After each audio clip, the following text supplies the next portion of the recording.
Okay. Yep.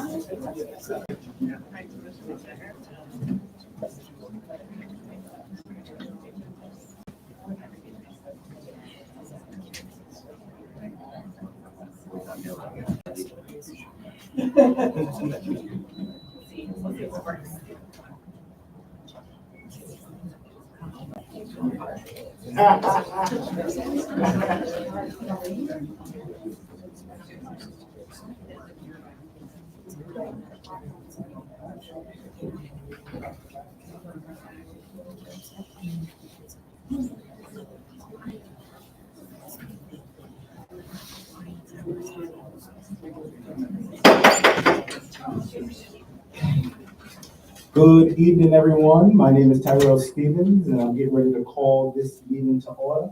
Would you all please stand for the pledge of allegiance? Allegiance to the flag of the United States of America and to the republic for which it stands, one nation, under God, indivisible, with liberty and justice for all.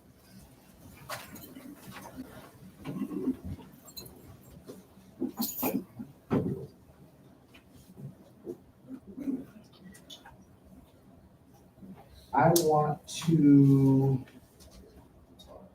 one second. I want to move item 1.3 to 2.3. So can I get a motion to move 1.3 to 2.3? Motion been made by Vice President Newman. Do I have a second? Second been made by Secretary Fons. Any discussion? All in favor signify by saying aye. Aye. Motion passes. Madam Clerk, can you call the roll? Tyrell Stevens. Present. Najee Mahingabu. Melissa Hughes. Present. Angel Newman. Present. Michelle Fons. Present. Corey Jones. Mireya Mendoza. Jenny Mercado. Heidi Silverio. Present. Stephen Williamson. Present. You have the floor. Thank you. We're going to go to item 1.5, Superintendent's comments. Superintendent. Thank you. Good evening, school board members and members of our Providence community. I want to say thank you for always being there, the partnership and the commitment that you have given us to make sure that we continue to grow the district in the direction it's going. I appreciate everything that everyone does. Thank you. I want to take a few moments to share some exciting updates from across the district and highlights of powerful student-centered events I've been honored to attend recently. Yesterday, our students proudly showcased their long equity action project for the Respect Leadership Conference, showcasing their powerful initiatives aimed at creating a more inclusive and justice school community. Throughout the conference, the collaboration of adult leaders and student leaders to develop action plans to bring their vision for equity to life in their schools. And it was an amazing opportunity. If you ever have the opportunity to join the Respect Conference and our students, which started off basically with middle and high school students, and now 3 elementary schools are involved in the Respect Conference. It's an amazing opportunity. It gives the students the opportunity to be seen, but also heard, and work on projects on how to create a better school system and a better environment for themselves and us as a community.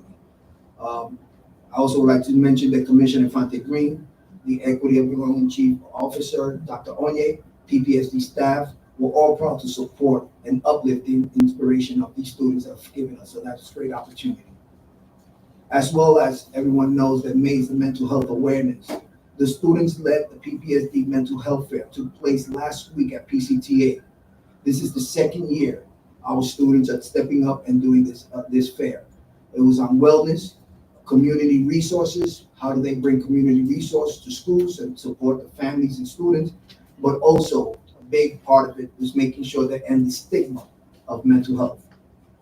I want to say thank you to the Central and Classical students who led the effort for the second year in a row. Can we give them, even though they're not here, a big round of applause?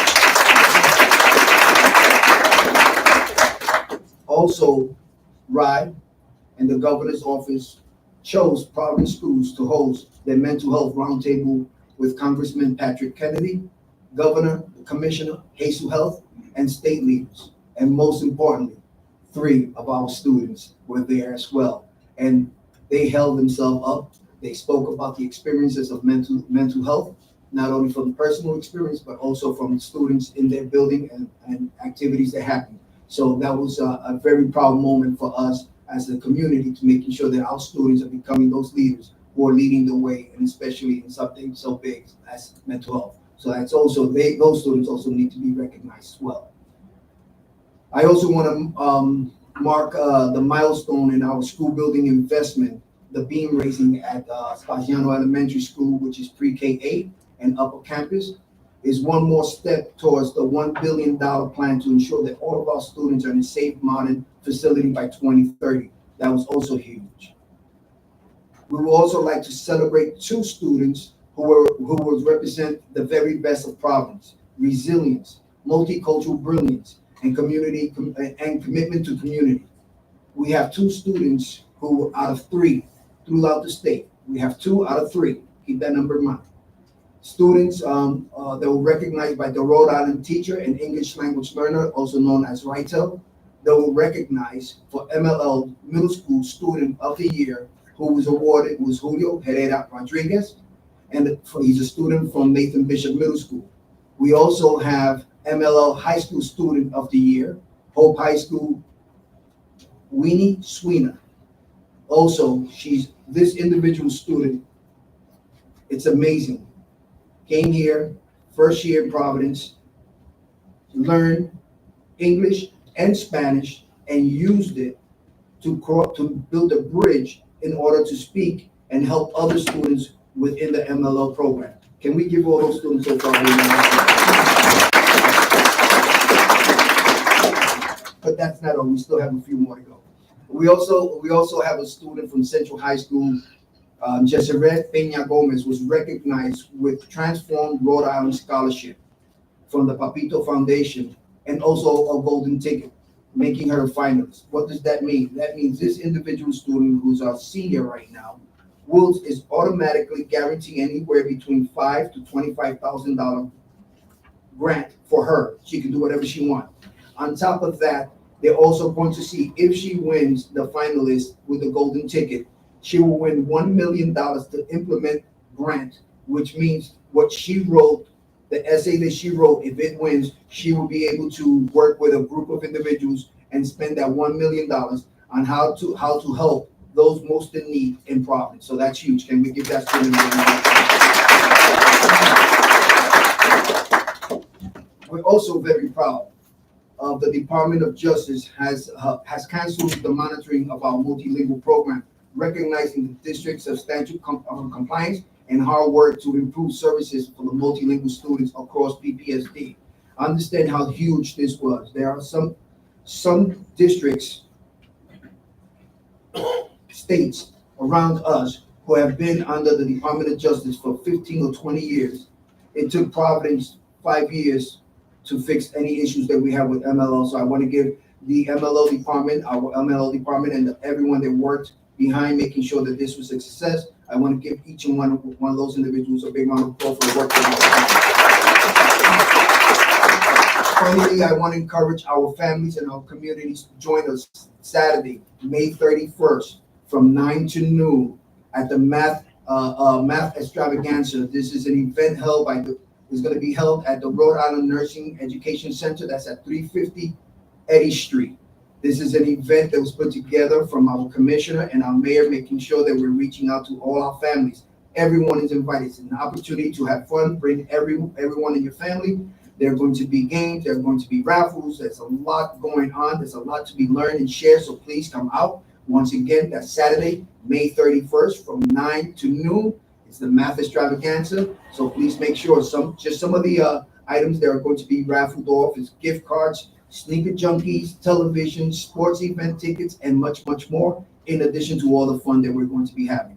Once again, thank you for the opportunity to be here. Thank you for the opportunity to serve our community. I'll turn it back over to you, President. Thank you, Superintendent. We're going to move over to 2.0. What I want to do is I want to ask if all board members can just come to the front here.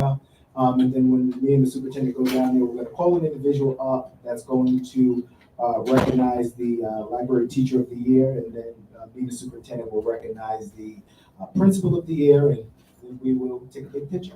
All right? All right, come on.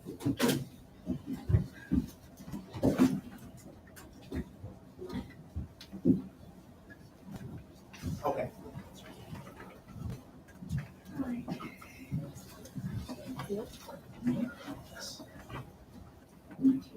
Mary Mullen? Mullen? Am I saying that right? Mullen? How are you?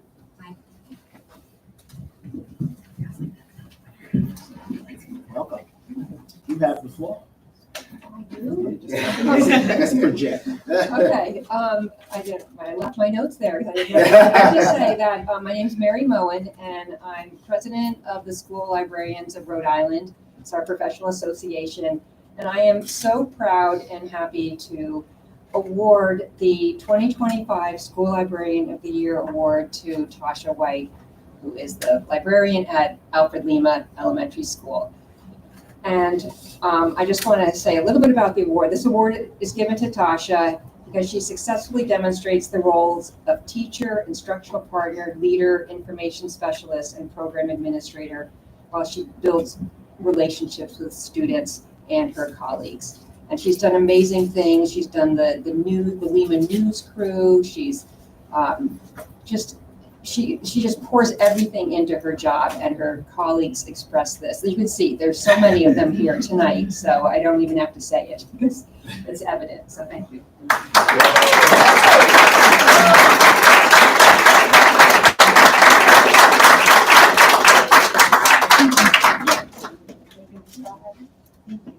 you. Oh, yeah. So these are for you too. School library is so important. I just couldn't pass up this opportunity. This is something you do at our school, and we'll have a special one for you, Superintendent. But these are, I wish you knew, it's something that our students wish that our teachers and their peers knew about each other, and it's so important when we talk about mental health. And we talk about really, really knowing. I can give you this one for now if you would like. Anyway, so just like a couple of things about. But thank you very much. I don't know where to stand. Yes, well, well, listen, on behalf of the school board and the school district and the superintendent's office, we would like to also present you with the Excellence in Education Award. So thank you so much for your service. I also was an alum. I know, we hear about you all the time. Andy talks about you at lunch. Yes, Most days. yes, special place. But we want to present you with this award, the Providence School Board, so thank you. Thank you all. Thank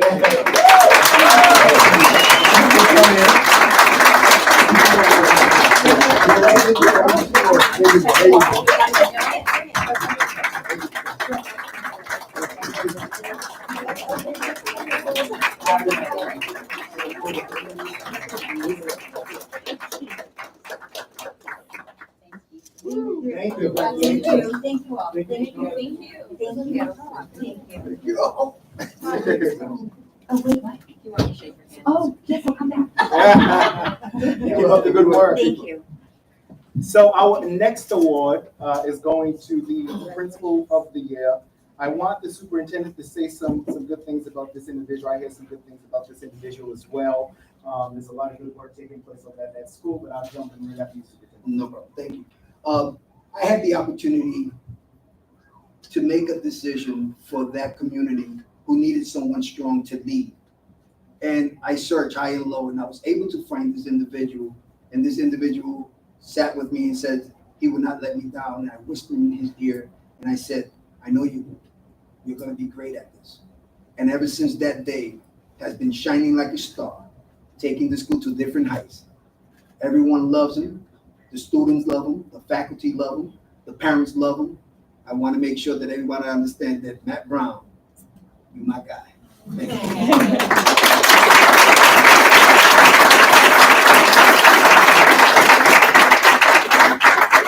Matt, on behalf of the Providence School Board and the Superintendent's Office, we want to present you with this citation, which is the Excellence in Education Award. Thank you. Yes, thank you.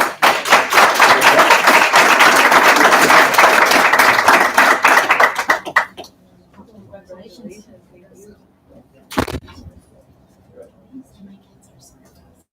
Let's do it. Come right here. In the middle. There you go. There you go.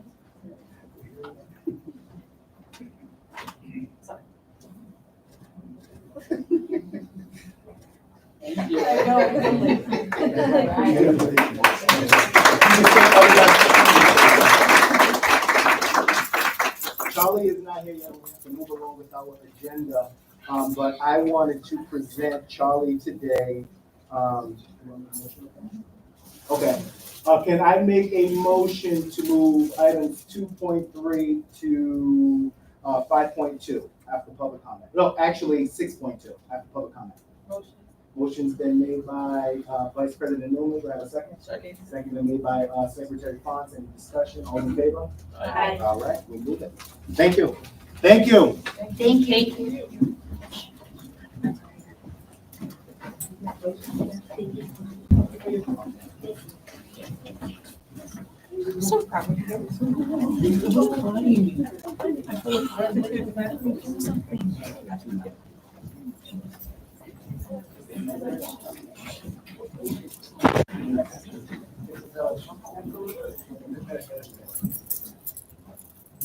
All right, can I make a motion for the approval of the agenda? Do I have a motion?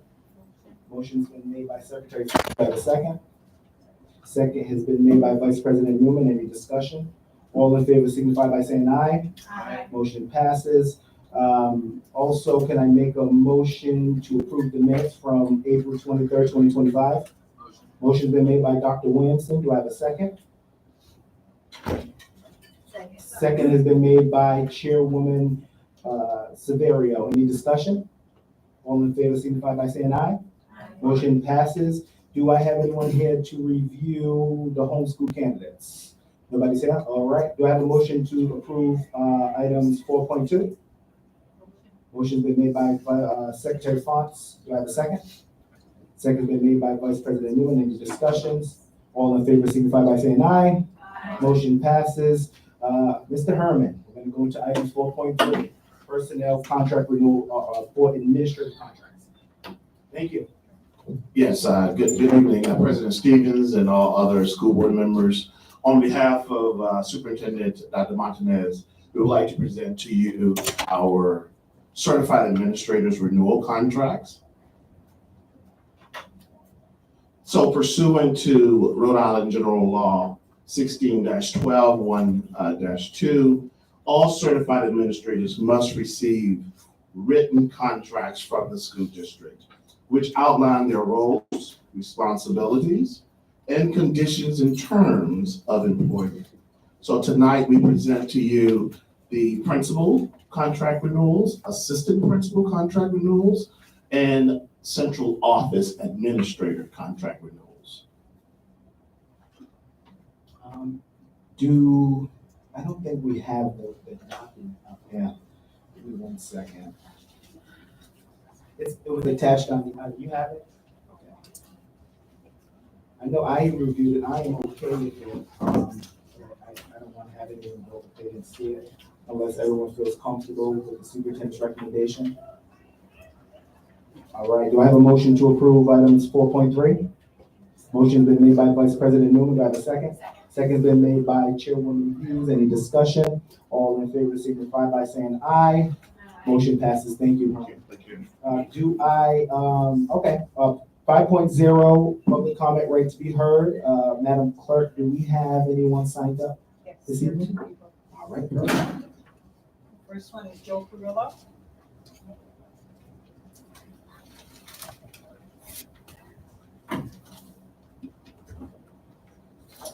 Welcome, Joe. Welcome. You have 3 minutes, okay? 3 minutes. You started? Thank you for having me. Thank you. Let me start by saying to the superintendent. Oh, sorry. I gotta hold it. No, just press it. All right. I'm not used to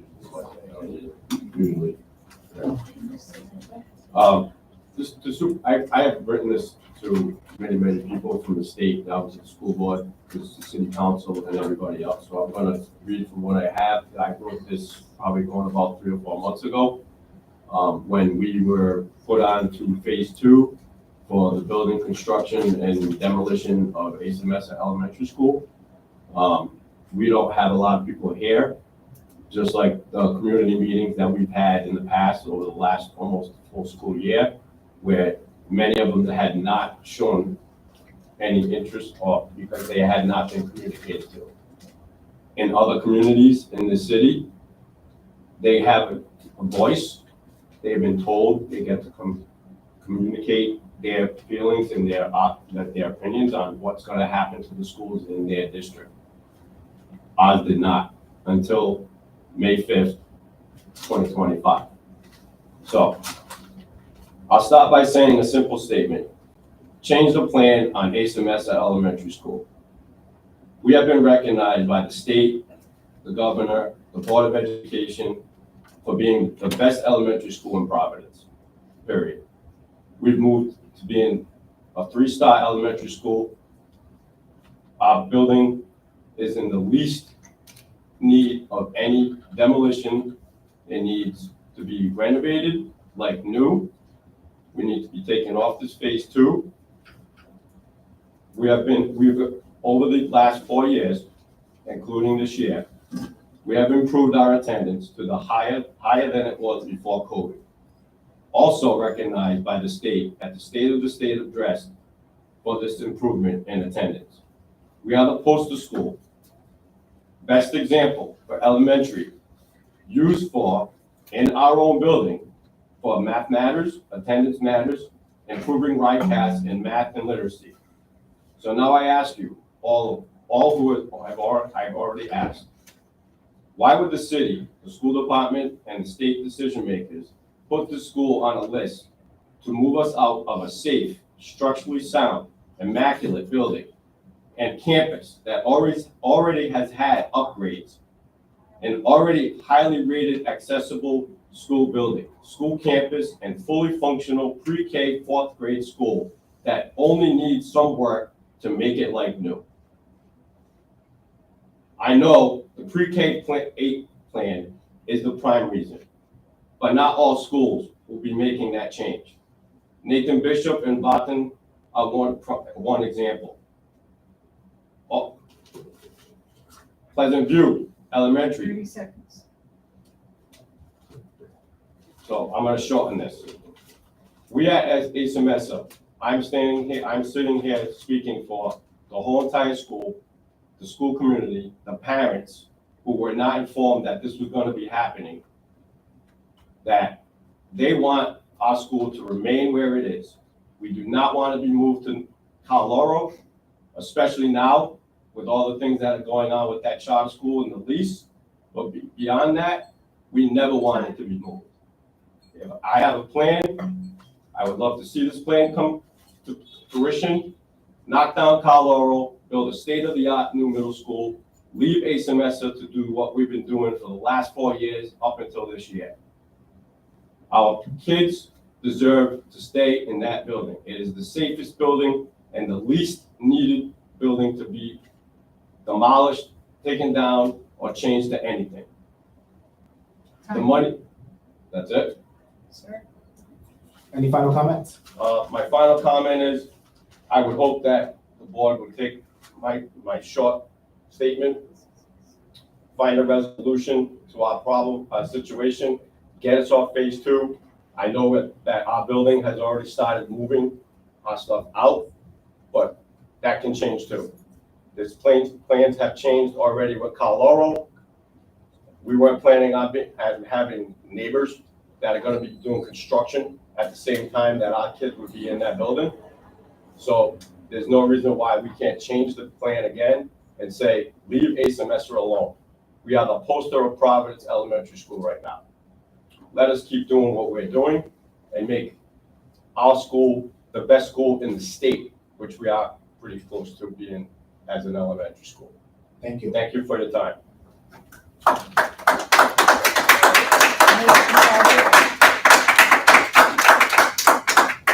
Nathan Chartier?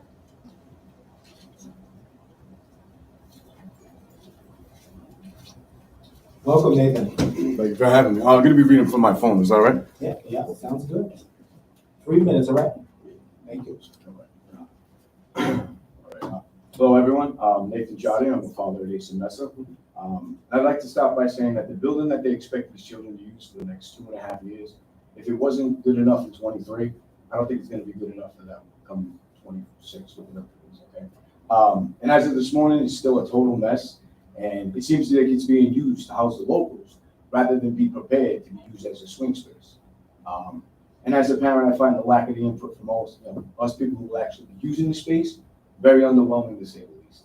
Because there's a majority of the parents there at that school who still have absolutely no idea about anything that's going on. And I mean, furthermore, by leasing half of an already unfit space to a charter school, that's only going to be hurting the kids over the semester. Because then the focus is always going to be on the charter school. They make money, it's a business, they pay taxes. And what is there to convince us otherwise? I mean, meanwhile, what is it? The kids at Messer are going to just have to make do. And all for what? Promise of a better environment, better resources 3 years from now? Why can't we provide that for these children now? Why not continue to invest in Messer? And let's bring Messer into the future of learning by providing state-of-the-art resources and equipment that are going to help these teachers provide the best possible education for our children. Let's not disrupt a proven community that works, but rather let's invest in what's best for the children and these educators. Let's save some money, make smart choices, and use some logic. Let's do right by these kids. Thank you. Thank you, Nathan.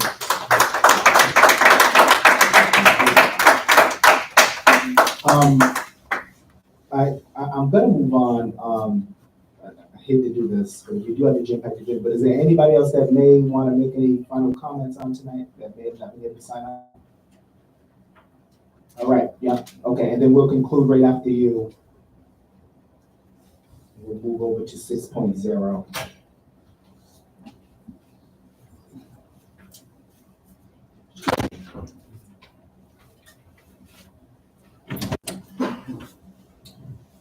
Hi, Hey, I'm if you so could just sorry. state your name for the record, we Sure. have 3 minutes, okay? I am totally unprepared, so I'm going to talk from the cuff. My name is Rebecca Almeida. I am the art teacher at East Western Elementary School. And I've taught many of the kids at West Broadway because they've come to us. I think our kids, both schools, deserve their own schools to really find themselves. And our building works really well for us, you know. The problem is West Broadway doesn't work really well for them. And as an art teacher, I'm pretty spatially savvy. I'm really scratching my head and thinking that 1,000 children, 80 professionals are going to fit into a space that's there. You're going to have 3 playgrounds, enough parking for the faculty, enough bus locations, with 2 highway accesses, and already another charter school right across the way, wreaking havoc on the timeline and the traffic situation. So I'm wondering if that's the best move to put 2 schools together in that location. And basically, like everybody said, we're doing really well. I'm really nervous about Messer moving and losing the momentum that we gained, because we have gained, and it would be a shame to see that go. Thank you so much. Thank you.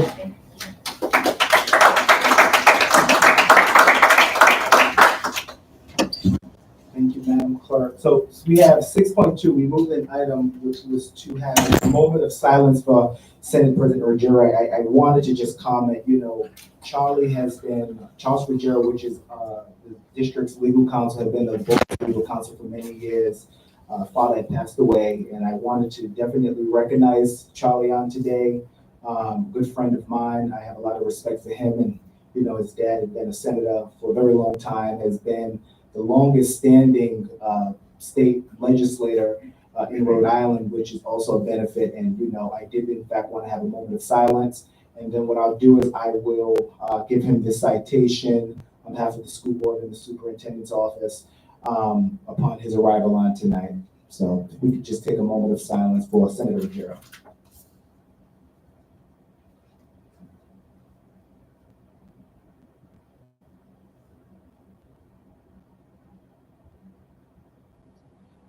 Thank you. Okay, I messed up the agenda, I apologize. But we're gonna go to 6.1, which is school board member comments. Is there any board members that have any comments on tonight? Secretary, I should go to the secretary, I'm sorry. Board member Hughes. Thank you, Mr. President. I wanted to give a brief update and shout out to the Parent Advisory Council, who had their first in-person meeting last night since February 2020. I remember being in that meeting as the chair of the Parent Advisory Council in February 2020, right before the pandemic, and this was a really exciting opportunity. The superintendent, the commissioner, and several members of their staff, as well as the chief of FACE and the entire FACE team, we were able to convene at the pretty new now Spaziano Elementary School, which is housed right next door to the soon-to-be Spaziano Middle School that's going to function as one of our first brand new pre-K through 8 campuses. It was just a really exciting opportunity to see people outside of their little Zoom box as we were used to seeing each other and be able to be present together in person. At that meeting, the superintendent and commissioner each gave a wealth of updates, some of which we heard from the superintendent tonight. And the commissioner and her team were also able to provide some updates around, what is happening statewide and even at the federal level. I think the most important things we heard were from the amazing leadership team of the Parent Advisory Council. It's led by all parents who helped generate the agenda and spend a lot of time planning and getting together with district leadership outside of their meetings. And they reminded me of 2 super important things that the Parent Advisory Council does. So one thing is thinking about a representative from any given school. All schools are eligible to have 1 or more members represent their school in that case. And the idea is that member is serving as a go-between, bringing information to and from their school community, parents and school leaders and teachers, as well as to the district, the commissioner, and that level of leader, sharing information in both directions. Their next meeting is going to be back on Zoom, unfortunately, but I think it was a big success, so I expect next year they may have more of their meetings in person. Their next meeting is Tuesday, June 24th, and they will be having their elections at that time for PAC leadership for next year. The parents elect amongst themselves their leadership team each year. And I just want to make one more comment on behalf of the PAC. They also spent some time last night planning ahead, but also looking backwards and thinking about all of the accomplishments and achievements and engagement that they do on a regular basis. PAC members have participated in focus groups about returning to in-person learning way back in 2020. They are advocates. They provide public testimony, sometimes here in front of us, but also at the State House and at City Council.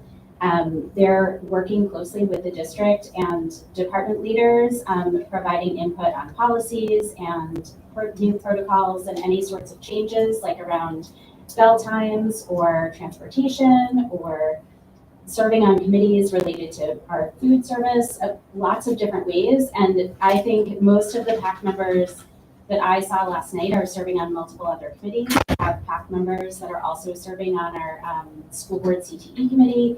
We have folks that are serving on the Equity Advisory Council that put on that amazing Respect conference recently. These parents are everywhere and they're not alone. There are parents all across our district doing amazing work and partnering with our schools in our district all the time. So I miss being part of that group as a parent member, but I'm really proud to be an alum of that group. And I just wanted to make sure that everybody here on the board and out there everywhere knows how awesome that group is. So next meeting, Tuesday, June 24th, parents, if you're listening at home or in the audience, that would be a great meeting to attend and maybe nominate yourself for a leadership role. Thank you. Superintendent, go ahead. I don't usually like jumping in the middle of conversations, but I'll be remiss if I don't say this. Working with the PAC and also DWAC are 2 groups that I work with real closely. As you heard, almost twice a month. Once when the leadership gets together, then I get together with them, and we have solved many of the issues. And you heard the laundry list of many of the things they do. And I go remiss if I can't acknowledge the fantastic work that we do. It is not easy work. Sometimes they pull the line and tell me exactly what they need, It's not just a friendly conversation. We have very tough conversations, but we respect each other and know that we're doing what's right for our students.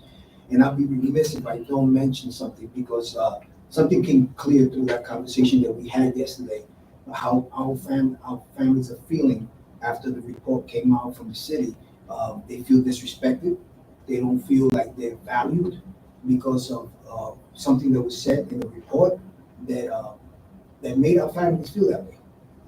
And our families should never feel that way. They should feel supported, and especially the families that are coming out and doing the work with us. They should never feel that way. They were there when it was time for the turnaround action plan came around. Many of those members were there creating that plan. So I want to personally apologize to all my families who are participating in DWAC, PAC, and also in my community for the way they feel or the way someone made them feel on the report. So I just want to say that, and I appreciate it. Thank you. Any other board members? Vice President Newman? I just want to thank our three fellow community members, parents, teachers, came out and speaking, elevated the concerns at Asa Messer. And so I just think it's important that we can anyone on this board talk a little bit more about those plans and where folks why is that building? Why are we moving students out of that building? And I know there's been presentations on this, but I think it's important to address what's being said in front of us and not sort of gloss over it and just say it. So yeah, can anybody speak to that decision or where they can learn more?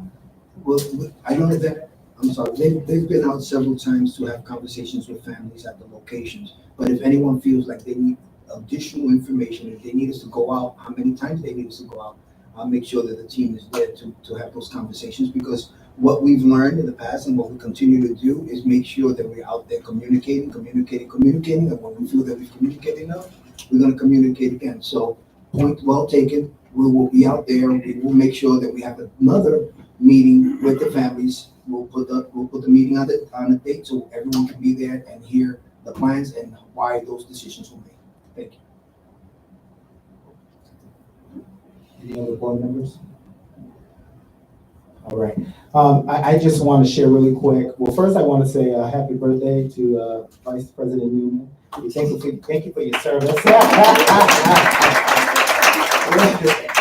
It's only right I shout out Biggie Smalls because it's his birthday too, and Mr. T and Jeffrey Dahmer, but we don't count him.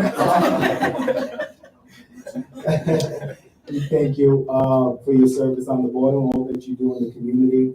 I also want to acknowledge Dr. Onye. She had a respect conference yesterday. The commissioner, superintendent, people from central office had joined. People from PAC was there as well. So that was a great event, being able to listen to the students. Students will tell you exactly what they want and what they need, and they make sense what they say.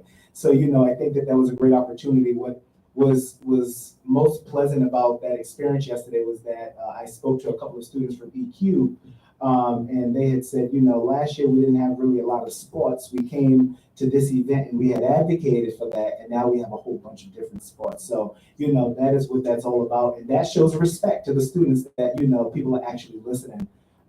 Tonight we have a jam-packed agenda, so we're gonna get going with it, but I do want to let the board, and I did send an email out as it pertained to the mayor's office. They wanted to have the time to speak about the lease information. So I advise that, before any board member speaks out, try to have an opportunity to be able to speak with the mayor's office about the lease, and, if you have any questions or concerns, be able to speak to them about that. But, you're all a board member, so, I do want to definitely make that very known and clear. If you could give them just the opportunity to be able to explain, and then after, whatever board members feel is best to do, then that's what you all would do. There was one other thing I wanted to share. I think I forgot what it was, and I'm not going to prolong the agenda since I forgot, but I want to thank everyone for coming on tonight. We are going to move over to, well, is there any other comments? We're going to move over to 7.1 report from RIDE, collaborative working group. I would love for the Deputy Commissioner of Education to come up, Mr. Drew Eccleston. How are you on today?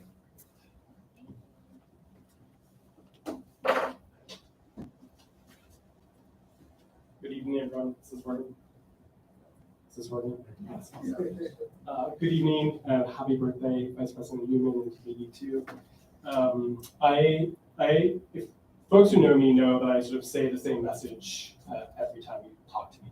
And so I think you're gonna, for folks who've had a chance to work with me and to connect with me, you're gonna hear similar messages, and I think it's important that we sort of have a public dialogue on this. So I appreciate the invitation to be here this evening, and I'm excited to talk about the work ahead. There are three main points that I want to make this evening. And these points have been clear from communication that has come from the commissioner, and at least 3 formal written letters to the board in October, December, and February. There has been no deviation from these main thesis points, and I continue to commit that I'm here to roll up my sleeves to work with the board to deliver on those promises.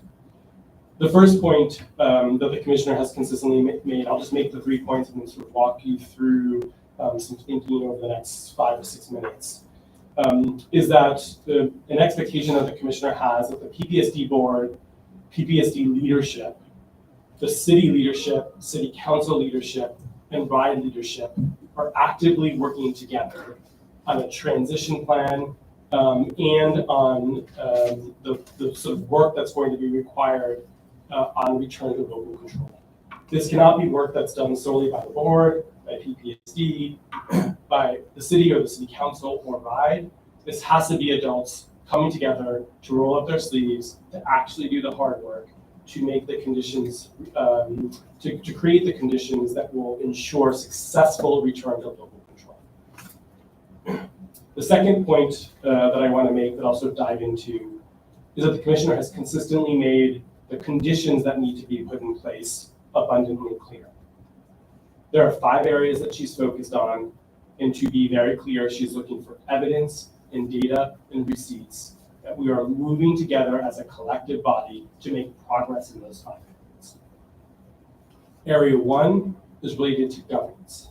She wants a strong governance team. That means you as the sort of leaders of the community who are focused on student outcomes and the opportunities afforded to our students here in Providence. She expects that the board adopts a set of goals, that those goals are focused on student outcomes, and that those goals reflect the vision and values of this community. And there's only one way to reflect the vision and values of the community, which is to go out to the community and engage in dialogue with the community about what they believe ought to be true about the educational experiences for the children in this great city. The second area that she is expecting us to address is funding. She wants to ensure that the city is committed to the settlement agreement that we have come to ensure that the resources that will be required to deliver on a promise of improved education for children and families in Providence are in place. And the city has committed that they are going to continue to follow through on the settlement. The city continues to make a huge investment in facilities.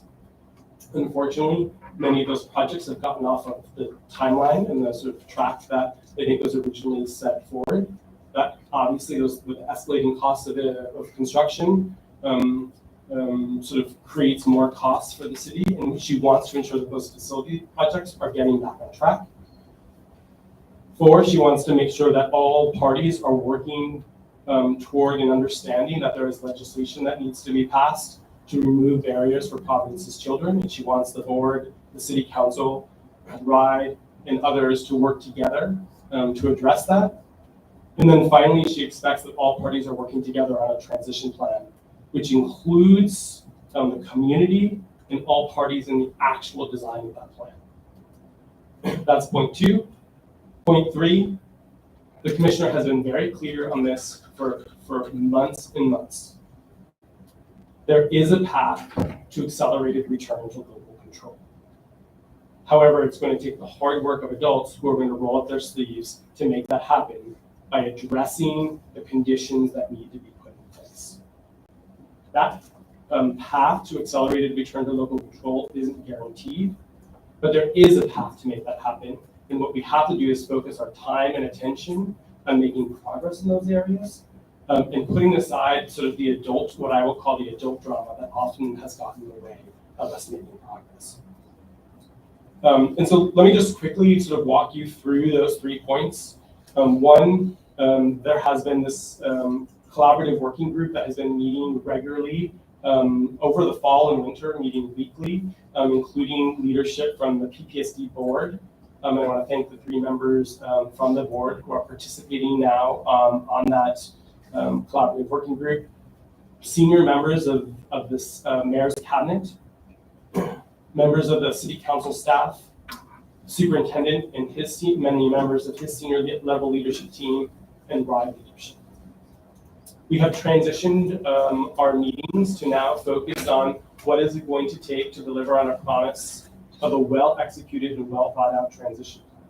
We are working backwards on the hope and expectation that we can meet the guarantee that we can make progress in the conditions that have been laid out by the commissioner in looking at a 2026 return to local control. We need to ensure that we schedule things like community listening sessions from the board out in the community. The commissioner is looking for evidence that the board is on a pathway to adopting student outcome focused goals, and a plan to monitor the progress toward that through guardrails for the superintendent and presentations that are matching the goals that the board has set for the children and families of Providence and PPSD. And that those goals are reflecting the vision and values of the community. And so the collaborative working group is creating a project management plan. I want to thank Vice President Newman, who's been doing a ton of work leading on behalf of the board with members of the city leadership and members of RIDE leadership to actually identify what this project management plan needs to look like. And I think we'll be talking a little bit about that tonight in future meetings. And point 2, related to the 5 areas that the commissioner is looking for us to focus on. The first I mentioned was governance. I want to thank the commissioner who went out and identified a significant amount of philanthropic dollars to support professional development for the board. I think that as we continue to roll up our sleeves and do this work together, I think that professional development and the coaching and support that's going to be provided through that process, I think will put the board on a path toward adopting goals and disciplining ourselves to sort of work through whether or not we are monitoring progress toward those goals. I think there is also a presentation this evening that I think Vice President Newman will provide that will sort of articulate a little bit more about sort of what these listening sessions might look like, as well as how we will capture the data that reflects the vision and values of the community, so that our goals reflect what our children, what our families, what our community would like to be true for our PPSD education.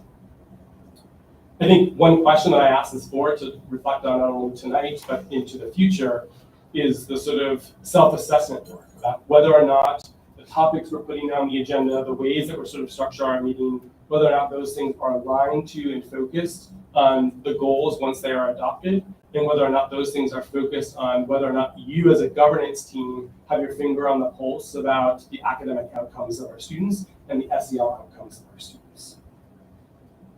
Funding, I think we want to continue to engage in conversations with the city to make sure that they have the information they need about the FY26, FY27 budget in terms of the planning process, as well as the board. That is one of your most important duties, that you all have the information as board members that you need, have your finger on the pulse of the funding situation, both now and into the future for PPSD. And as the city starts to think about more about the work that it's published through their transition plan, and particularly around the areas of shared service, I think one question that I'll just speak for myself that I'm just sort of wondering about is they articulate an interest in shared services in some areas of PPSD, and I, through conversations with senior level leaders in the city, understand that they are, I think, very reasonably looking for areas of efficiency. So if you're purchasing, for example, a software for human resources, and you're purchasing that for a city, would it make sense to use that same software for PPSD when the district returns to local control? And I think that's something for them to work through in collaboration with the board and with the community. But we at RIDE, or certainly speaking for myself, want to ensure that that doesn't mean reduced resources for PPSD. We want to make sure that the settlement agreement, as it's articulated and signed, will be fully honored. And certainly the mayor has made that commitment directly to the commissioner, and so I want to appreciate that support. I think there's more work that has to be done around facilities. I do think that the two teams, PPSD and the city of Providence, are working really hard to get many of these projects back on track. They are not on track. Many of them are not on track, and so there's just more work that we need to do. I have some concrete thoughts around how to help support and accelerate those projects getting on track, and we'll be engaging in conversations with both PPSD leaders and city leaders in the days and weeks to come. And then finally, I think through the work of the collaborative working group, it is essential that we publish, from my perspective, a transition plan by some time, if we are serious and we can meet the conditions that the commissioner has articulated, that we're publishing a transition plan by late fall, so that the community has an opportunity to not only be a part of the design, but also has opportunity for feedback. We have an opportunity to respond to that feedback, and that we have the requisite runway that will be required to ensure successful return to local control. This is all on us as adults to ensure that we do the hard work that's going to be necessary, so that when we do return PPSD to local control, that we do so successfully. We have seen examples both here at home and nationally of either schools or districts returning back to local control and to slide backward. I am not naive enough in any way to believe that we have mission accomplished here. We have a lot more work to do. And I will also be very clear that significant progress has been made, and there's much to celebrate here. And I want to thank the superintendent and his leadership team, all the educators, students, and families. I want to thank the Messer families who presented tonight. I think they articulated really clearly, I think, some clear wins at their school, and there are many schools that also have those same stories. And I don't think we spend enough time sort of articulating that success, but there's a lot to be proud of. And we know that there's work that must continue, particularly for groups of students we have not served well, but we can't go back. We have to move forward. And that's only going to happen if we're a unified, united team and support and service of better outcomes for students. And then finally, the last point that I'll make, that I think I made really clear earlier, is that the commissioner continues to make very clear that she is dedicated and committed to a path toward accelerated return to local control. She also is unwavering that she expects progress in the areas she's identified. Those are not difficult things. I think those are things that we should all expect, and all things that we would want for all schools across PPSD. And so time will tell about whether or not we can put differences aside, roll up our sleeves, and make progress in governance, funding, facilities, legislation, and a transition plan. That's the path forward. And so my sort of request and ask of this board is to let's start moving toward action, spending less time talking about doing the work and more time actually doing it.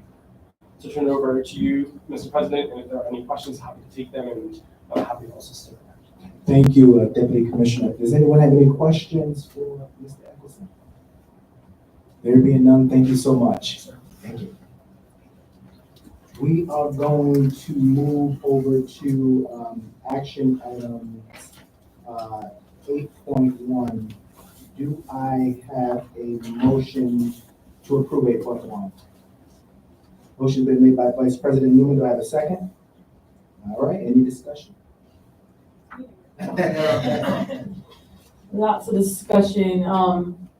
Thank you so much, Drew. I wasn't quick enough to say I had anything to say, but it's refreshing to work with you in the RIDE Collaborative Working Group.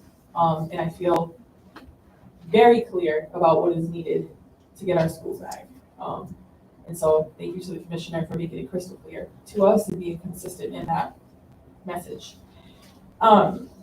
So tonight, I'm going to give a little update as to where we are with the planning for community listening sessions that you would heard Drew talk a little bit about, which is like foundational work that needs to happen so that way the board can be very clear about our vision, which is completely rooted in the vision of the community as we create this collaborative transition plan, moving into local control. And so we've been working with the Council of Great City Schools, started unofficially in January with a training, and then I believe it was sometime in maybe February, March, where we approved them to be like our professional development consultant, which is really beneficial for lots of different reasons. Us being a new team, this board, we're new to working together, and we all have different professions and jobs outside of this work.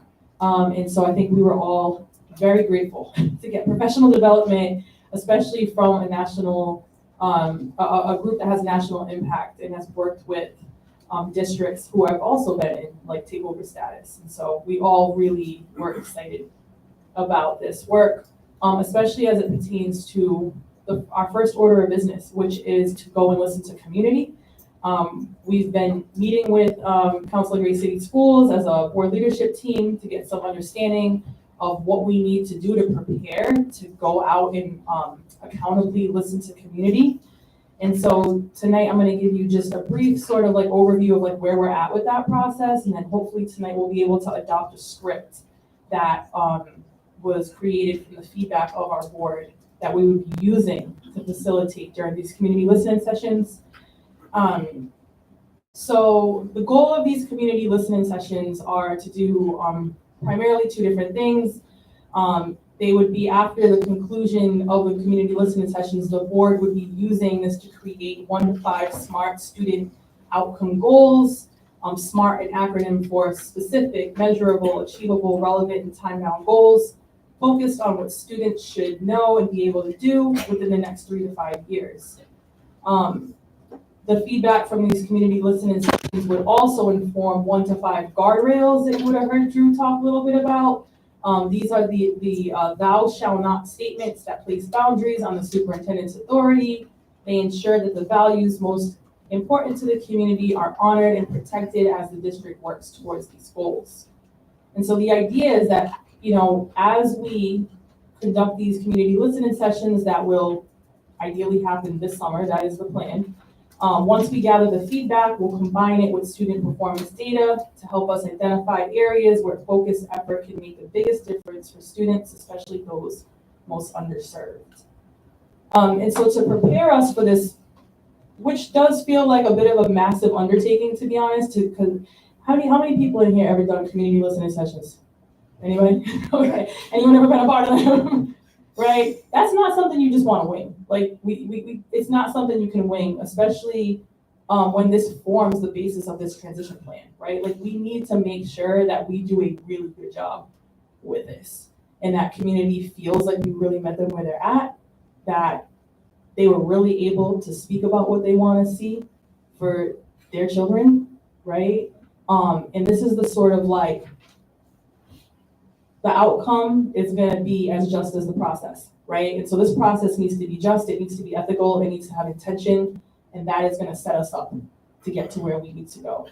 And so, again, super excited to have Council of Great City Schools help lead this work with us because they've done this all over the country. So just as a recap, over the last 2 weeks, the board, we've actually been assigned some homework from the Council of Great City Schools. There were 3 different tasks or assignments that we needed to complete to prepare for these listening sessions. The first one, they were individual homework assignments too, very on purpose because they wanted to leverage brainstorming without being influenced by one another. The first thing was for us to just all make a list of where we think community engagement sessions could happen. And Council of Great City Schools defines community engagement sessions as listening sessions hosted by the board at locations that we are choosing. And so we all went through, created our own individual list of potential locations to have community engagement sessions. Without getting into the weeds of it, it was everywhere from recreation centers to schools to playgrounds to potentially, libraries, individual community leaders' homes.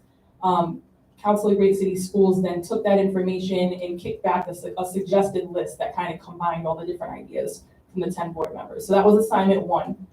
The second one was very similar, but it was asking us to brainstorm ideas for community outreach sessions.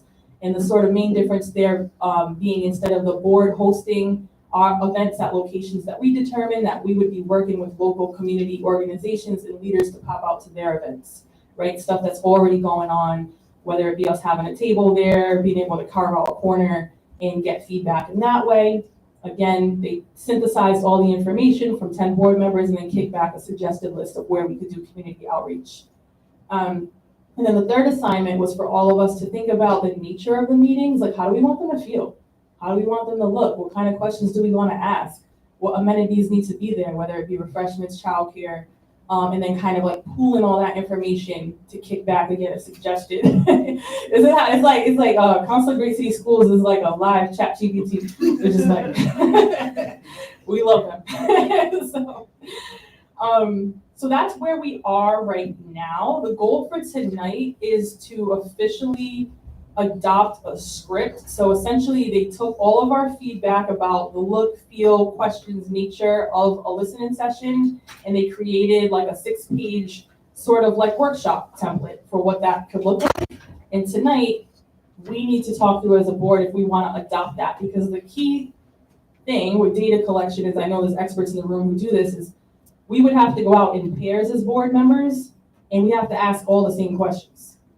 So to make sure we have ethical data collection practices and we're not like using bias or like trying to like push our own agenda or ideas on people, it's very important that we agree on a script that we can go out and use and that it's like the same thing, right? So that's really the goal tonight. I also, President Stevens, I wanted to ask, there were 2 other pieces, and I don't know if this has to be a separate item, but we also need to agree on a date to get trained in implicit bias training as it pertains to data. Yeah. So before we go out into community, it's important that we actually get professional development training about how to ethically collect data. So we don't do so often what universities do and like send students out to communities and like experiment on people without any type of training. We don't want to replicate that harm. So we're going to get trained before we even facilitate these conversations. So tonight, I'm hoping tonight we can find a date that works for us, or I'm not sure if that happens offline, but we'll talk about that. And then the third thing I wanted to propose, whether this is now or offline, is we do need to schedule, I would say, a special meeting to plan for these sessions where we can talk about, where we can solidify locations and dates, which board members are attending which meetings. Again, there have to be 2 board members for every single meeting. A marketing strategy to make sure community actually knows about these sessions in advance. We have to talk about translation, refreshments, and childcare, budget, and coordination responsibilities. There's just a lot of planning that we probably can't do tonight. So I think it's going to be imperative that we plan that special meeting before the end of this month, aka next week, to get into this. So I think I'll stop there and see if there's questions or discussion. Okay, yep, so first, I want to see if, so we got the date, we'll figure the date out right after. I want to see if there's any board members that has any questions about the script on today. Dr. Wenzel? So I don't have any questions about the script. I do have some questions about the meetings. So are we voting tonight just to approve the script? And Yes. the meetings are still gonna be negotiated? Yeah, I don't think we don't have to vote on like the meetings, it's just, we all have to just agree upon that, just the script on tonight. Okay, and one, maybe this is related to this might be related to the script. I think, I don't remember the statistic off the top of my head. Superintendent, perhaps, what percentage of our students have parents at home who are Spanish speakers? I think it's about 60%. So 60% of the parents of children in this district speak Spanish. I think the script. Oh, I'm sorry, not the students speak Spanish, we speak, because you're gonna interview the parents. Yeah. I can give you a definite number, but I think our population is about 60%. So if it's roughly 60% of the population speaks Spanish at home, I think it really would be foolish for us not to translate it into Spanish. And also to take a look at the meetings that we're scheduling and think about, it seemed to me when I looked over the full list of all the suggestions that we didn't have a lot of meetings that would draw a high percentage of Spanish speakers. And I think we need to look at that, and I think we need to make sure that the listening sessions are representative of the student body and of the parents. And also, we might want to consider actually having some sessions entirely in Spanish, because I know going to community events, a lot of times if the event is all in English and the publicity is in English, and they say, well, we have a translator here, but the translator's over there, you can go sit with the translator. You might get some people, you're not going to get as many Spanish speakers participating as you would if you have an event that's publicized in Spanish, all in Spanish, and people are able to show up and participate and not feel awkward about their English ability, or their comfort in speaking publicly in English, which is a whole other thing than being able to function in a regular conversation. So I think that's just something we should consider. Absolutely, Steve. Is this on? Are you eating that person? Oh my God. I think it is on, right? No. Okay. Absolutely, and I think that's why this special meeting is gonna be so key, because we need to think through every facet of what you just talked about. Like, it's so many of those other elements. Totally agree with you. And I would add one of the things the Council of Great City Schools had said, we had to check in with them. They said, you're gonna have to speak with the district and superintendent to make sure that we do in fact have some translation services. So they made that very clear because they had looked at the student population. So, Board Member Hughes, did you have a question?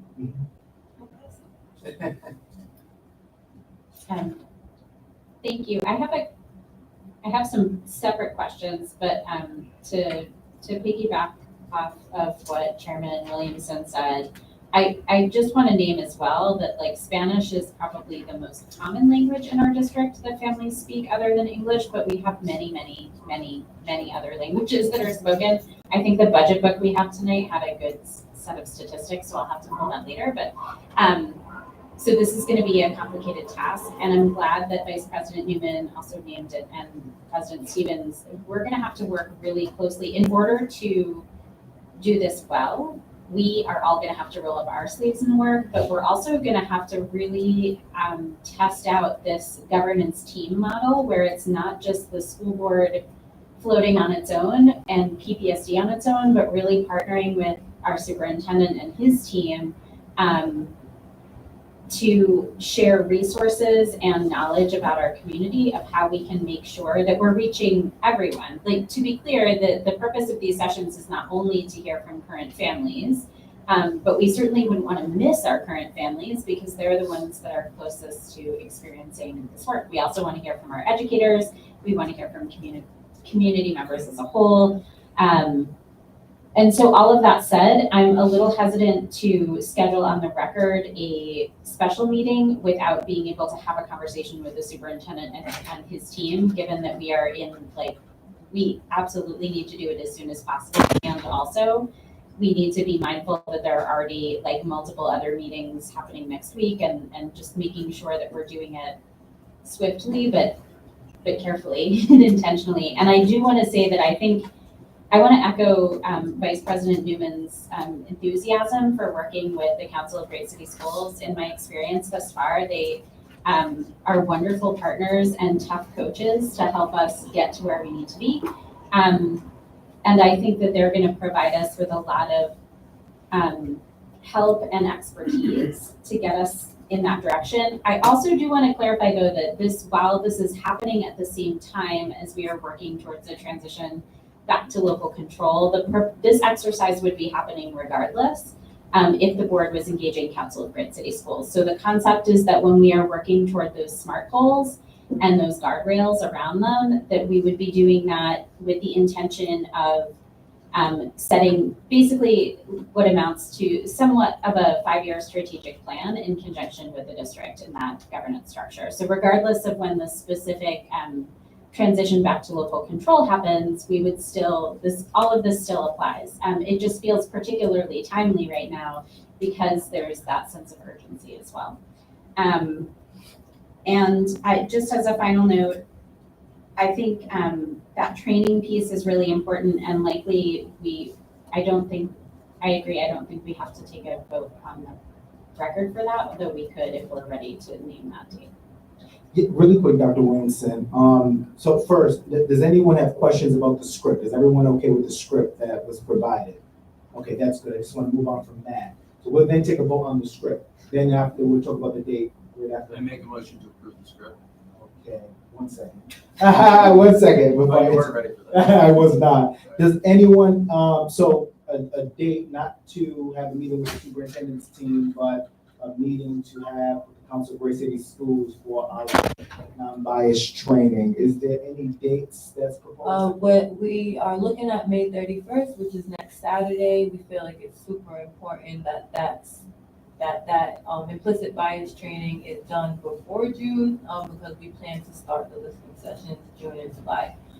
So we have reached out to the Council of Great City Schools. We're waiting to see if AJ is available that day and his team, and as soon as we know. But that is the date, May 31st, Saturday. All right, so we won't vote on that date until we hear back from the council, but is everyone here okay with, next Saturday, which is the 31st? Okay, okay. I have a conflict. You have a conflict? Okay, what we'll do is we'll get back to that. I'll make sure I work with the secretary to get a date, okay? Anyone else have any questions? So tonight, we're gonna just vote on the script, and then we'll get back in touch with board members as it pertains to 2 dates. One of the dates will be to have a special meeting to plan. We'll make sure we plan that with the superintendent's team. And then also, we will then have a date that we'll get on the books to have our, in fact, non-biased training with the Council of Gray City Schools. So we'll get back to you all on that. Do we have a motion to approve the script? Motion to approve. Motion has been made by Dr. Williamson. Do I have a second? Second's been made by Vice President Newman. Any discussion? All in favor signify by saying aye. Aye. Motion passes. We're going to move to item 9.0, approval of contracts. Do I have a motion to approve 9.1 through 9.7? I make a motion to approve the contracts. All right, motion's been made by Dr. Williamson. Do I have a second? Second has been made by Board Member Hughes. Do we have a discussion? Are you able to just brief us a little bit on that? Yeah, so the contracts, they were all included in attachments tonight. They were all reviewed at the Finance Committee meeting, and we asked lots of questions, and they all seemed to be necessary to function with the school, so the school system. So we recommend approval for all of them. Thank you, Dr. Williamson. All in favor signify by saying aye. Motion passes. We will be moving over to 10.0. We do in fact have 3 presentations on today.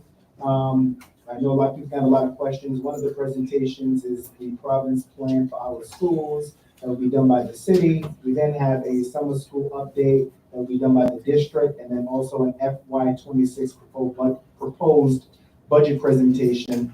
We're going to try to get through these in a timely manner. But we will go to 10.1, which is the Providence plan for return to local control.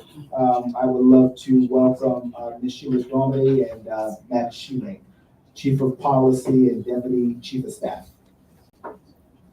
Welcome and thank you for coming. Thank you, President Stevens. So glad to be here. We have a presentation for you that I think is coming up online here, but before we get into that, I would just say thank you again for this opportunity to present Providence's plan for our schools. You have this plan. Miss Sheila, can you put the mic on? Okay, you're in the back. Better? Can you push it up a little bit to you? Close. Uh-huh. That better? Can you hear in the back?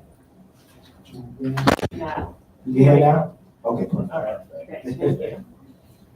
So you have the Providence plan for our schools. You also have the report on our community engagement that was released earlier this year. And this slide deck are all available attached to your agenda here. I just want to give a little context for what the intention for this report is for the city of Providence.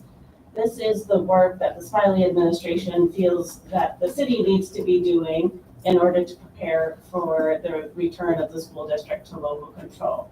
So it is the pre-work that we heard from the commissioner, the things that she was looking for from city government, and the pre-work for the work of the collaborative working group on the city's behalf. As Drew Eccleston was describing earlier, the this is all leading towards a collective plan for everyone to be involved and for all of the different roles and responsibilities and different pieces that we all need to be bringing to the table in order to best serve our students. So that is the context for what Providence Plan for Our Schools is.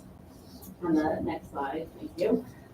So this is a brief timeline for an audience who knows really well all of the steps that we've been traveling along this timeline. After the Johns Hopkins report in 2019, of course, the state intervention with PPSD began.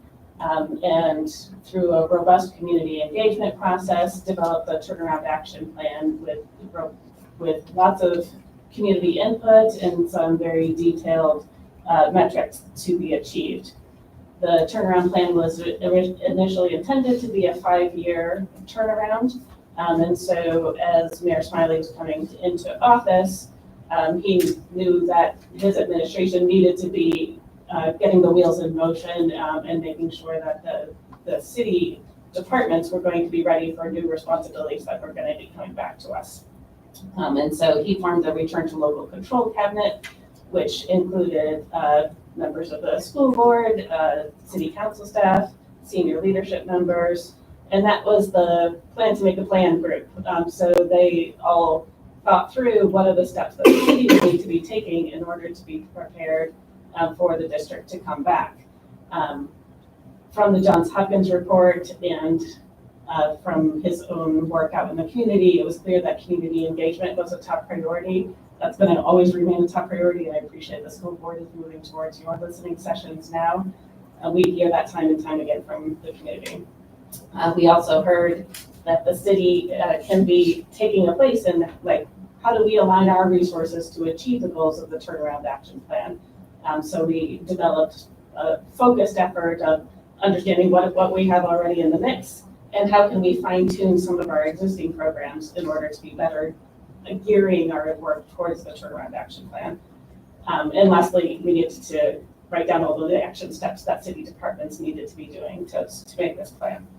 So that was what the charge from the Return to Local Control Cabinet was to the administration. And so this plan is one of the steps that came from the cabinet. And it combines the report on the community engagement that we did for the last half of 2024. And of course, the next step in this that we are in the midst of right now is the collaborative working group, including the school board, RIDE, PPSD, the city council, the administration, all working together to develop that collective plan. So we really appreciate all of the hard work that everyone here is doing, and the mayor is committed to rolling up our sleeves in the way that we were just describing to work towards that accelerated timeline for the district return. Here's a quick summary of the community engagement work that we did over the last half of last year. We engaged 1,200 community members, families, parents, caregivers, teachers, other community members, and we used multiple strategies for this. We put out a community survey. We hosted our own community conversations in neighborhood forums, and we did that tabling at other events, the strategies that you all are describing today. And in addition to those, we gave grants to other community organizations to host their own community conversations, because not everybody wants to come to the city's event to do their thing. They want to decide their own format for the work. And that seemed to be the best way to get the diverse participation that we ended up with. And we were able to get really broad participation across zip codes, across age groups, and race and ethnicity, and making sure that we were really hearing from the community. On the next slide, I would say, and you know it was hard for the community to receive. We heard some hard critiques of what's happening now and what hasn't happened yet for PPSD. Superintendent, I take that to heart. I heard you, and I heard the PAC members before you and other community members who felt disrespected by what they heard in the report.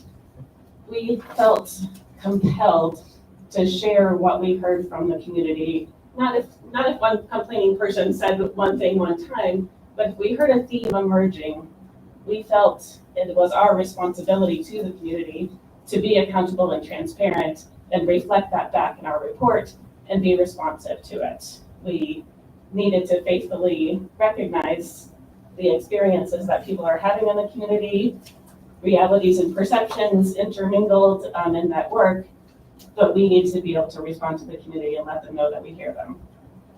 The top thing we heard is our community is ready for the school district to come back to local control. That there is still significant frustration with the quality of education. There is a need for more evidence of collaboration and community engagement, especially our youth in their feedback sessions felt unheard. And I must note here that the mayor shares this final sentiment that despite all of the angst and trouble that we hear from our school district, there is a lot of hope for a much brighter future. That ended up becoming the name of our report here because it was such a resounding theme of everybody believes that we all can do this together. There's a lot of work to be done, but we know we can do it. Here's a little bit of what that looks like in a bar graph. One of the other tools that we used was our community engagement survey. And this dissatisfaction with the quality of public education has been a pretty sticky number. And this was a different survey than the one that I just described. This is we hire a pollster to ask a variety of questions about a variety of city services every year. And we have not seen enough traction on these numbers here. So that brings us to the next slide in our plan. We broke down the work into these 8 areas that are relevant for city government for where we needed to have our priority action areas. It seems worth, on the next slide, to take a look at some of the high-level takeaways. And we have heard some feedback, like people don't really understand what it will be like to be working more closely with the Smiley administration when the schools come back to the school board and to local control. And these are some key themes about just what it's like to be working in our office and are very relevant to this work about serving our students and partnering with PPSD. And the first thing is that we trust the experts. As it pertains here, we're going to be looking to the school district for your leadership on all academic matters, and we really appreciate the team that you have. And that is obviously not the expertise of the city administration. And so we will be trusting the experts to be doing that work. We also know that we have some really useful expertise within city government. Drew Eccleston was mentioning this earlier, and we see some opportunities for efficiencies as he was describing, and the reason we would be looking for efficiencies is because while we have made a significant financial commitment, we know the school needs to make the best use of every dollar. It's not about taking any dollars away by any stretch of the imagination, but making sure that we're making the best investments where we can. So the city has some really great expertise in information technology, cybersecurity, energy management. These are all places where we see a real opportunity for partnering with PPSD to get the best bang for our buck and make sure we're serving our students and directing our resources where they need to go. Community engagement will continue to be a theme here. We held a third community conversation on education on Saturday. We appreciate all of those of you who were able to attend, and we had more great, robust conversations, and I feel like we're seeing some progress in how those conversations are evolving over time too. And of course, this last point of making sure that PPSD has the resources that they need. So when we're working closer together under local control, it'll be easier to understand what the resources are and find ways to make those resources available for the district for where they need them. As we developed this plan internally with the administration, we shared a draft plan with several key stakeholders who we knew would help us refine the plan and give us useful feedback. We shared it with you, the school board, and appreciated your comments. We shared it with the city council and city council staff, several educators, the teachers union, other district leaders, former district leaders, other leaders of local education agencies, and other education experts. And that helped to refine the plan. But again, this is really the city's plan for what the city needs to be doing in order to be returning to local control. Regarding the funding commitment, it can't be said enough, the mayor is deeply committed to making sure that we are honoring the settlement. This had been a key sticking point between the city and RIDE over a multi-year lawsuit. We are happy to have that settlement agreed upon matter now, and we have a clear path for what the funding from the city to the school district will be for the foreseeable future here. And of course, we are working on enabling legislation to make sure that the city has the resources that we need. We appreciate the district and commissioner support for ability to go over the levy so that the city will be able to make that commitment to the school district. So in the report, there are key action items under each of those 8 chapters. I picked out a sample one or two from each of those chapters, but happy to go into any other conversations folks want to be covering this evening. Under community and caregiver engagement, again, we're committed to making sure that we're doing that thoughtfully.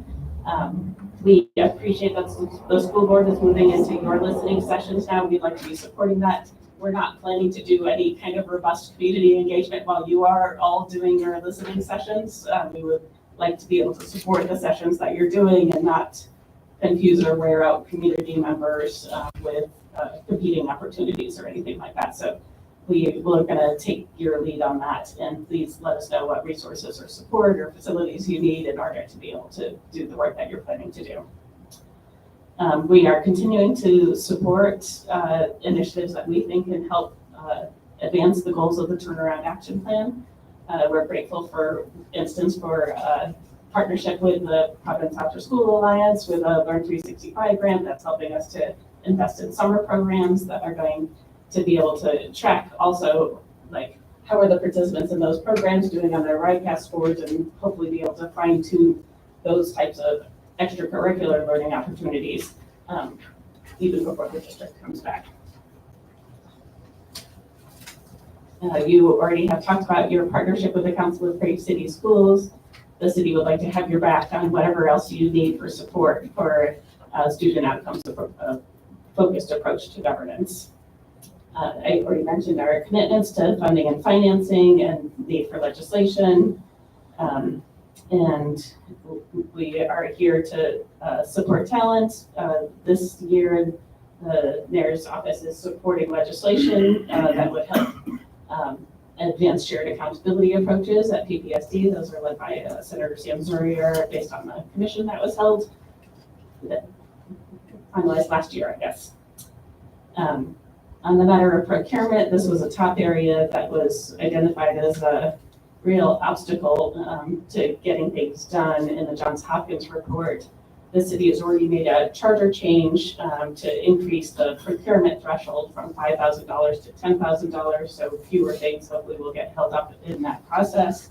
And we're committed to working again with the collaborative group to be able to think about other ways that we'll be able to streamline that process through our Board of Contract and Supplies to make sure the district has the resources it needs when it needs it when the district returns to local control. On data management, again, this is a place where we feel like we would like to partner with PPSD, identify what needs and resources are necessary in information technology, and share what the city has available where that's appropriate. And we have mentioned already the $1 billion facilities improvements plan. And we appreciate, President Stevens, your invitation to talk more about that plan at the June board meeting. My colleague, CEO Courtney Hawkins, will be here with our contractor, and I think with Zach Scott from PPSD next month to go much more into detail on that piece of the work. And again, energy management is another opportunity where we could be collaborating better with the district. So that's a sample of some of the key action items. And I hope that gives you a feel for the kind of logistical stuff that we're thinking about as city government. It was important for us to go through that multi-departmental exercise over the last 8 months to develop this plan, to really be ready, and as we're in these conversations with the collaborative working group, to be thinking through like, okay, what are the opportunities, what do we got going on already, and how are we gonna be ready as soon as the district comes back. So next steps include your listening sessions, working with the collaborative working group on this plan, and all of the city's resources are available on our website at providenceRI.gov/tech. If you'd like to share that with anyone, we've got the cards that we have been using in our tabling with a QR code that will lead everyone there. And thank you very much. We're happy to take any questions. Thank you so much. Does any board members have questions? Miss Chairwoman Severia? Thank you guys for coming here and putting on this presentation for us. I just have a couple comments and some questions. And I know you had a slide that you had gotten some feedback from us. And I don't know if this feedback included, and yes, if this is a new plan, but I know we had seen this 60-page document, had 48 hours to give comments on that. So I don't know going forward, we're going to be integrated a little bit more into that. So I guess that's a question that I had. And then another one, I hear that you keep emphasizing that this is the city's plan for what they are going to do. A big part that I had put in and some of my feedback is that there was a governance piece about what the city thought was the board's positions, the city's positions, and PPSD position. And if this report is something that is really focusing on what the city should be doing, and what we're going to do together, feel that it was something that we should have worked on together, which sounds like it's happening with this working group, that these are things that are getting touched on. So those are some of the points that I had for the report. I don't know if there's a new report that's been out that we haven't seen, but from the report that I saw, that was kind of my biggest point was the governance piece. And there was like a part in it about creating the visions and values, and it said that the mayor's team would be creating the visions and values for PPSD, which is, I know, something the board is trying to do. So I wanted to point that out, so maybe we can do something together so I'm not duplicating efforts. Just because, the board is the voice of the community, so if we're going to be creating the visions and value of the community, it should be coming from the board. That's what I wanted to kind of put out there. I know it was emphasized that this is a report that is the first step, and it's something that we're going to be working on. So I'm excited to do the work together and figure out how we're going to create the take-back plan together. So those were just some of the things, like, what is the methods going forward? Is it just going to be the working group that works on this, or is there going to be more feedback sessions from us? How is that sort of process going to work? Thank you, Chair Solario. I really appreciate that. So I 100% hear that. And as I understand it, the work with the collaborative working group, so the next plan that comes out is the collaborative everybody together plan. So there will not be another city plan. And I think that I 100% agree with you. Doing this in collaboration and deciding what our shared approach is and having all of that be led by community is essential. So the listening sessions that you are doing are intended to drive the process of the collaborative working group. So we are looking forward to hearing what you all collect over the course of the summer. And that is how we're building out our plan for like how can we move to our next steps. And I appreciate that Vice President Newman is part of a smaller group that's working on that timeline along with the city and RIDE to be able to figure out like, okay, what happens in what order in order to get there. So 100% more integration, but especially your community listening sessions being the primary tool for getting that next level of feedback into where we're going. I would just also say that the pieces that you read in there on creating the visions and values, I hear what you're saying, and I agree on the board's role in defining what those are, and the work that you're doing with the Council of Bay City Schools is central to how that will be fully defined. That was responding to one of the commissioner's mandates, and she wanted to hear what is the mayor's perspective, like how we're going to actually make sure that the schools are as successful as they need to be. So we know we have a part to play in that, but the fundamental piece of the big picture vision and values will come from the board and derived from the community. Any, Secretary, I'm so sorry. That's okay. At home. You're good. I'm so sorry. Fonts, Secretary Fonts. Thank you guys so much for the work that you guys have done. I do have a question, and I heard you say that you guys took like the community conversation seriously and the feedback you got there.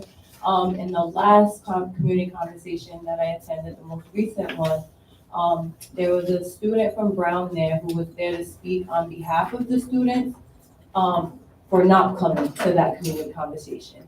They felt very much that the city didn't take their feedback the last sessions, and they didn't want to continue to be like a checked off box, like, oh yeah, we did talk to students, because they didn't see their feedback in that report.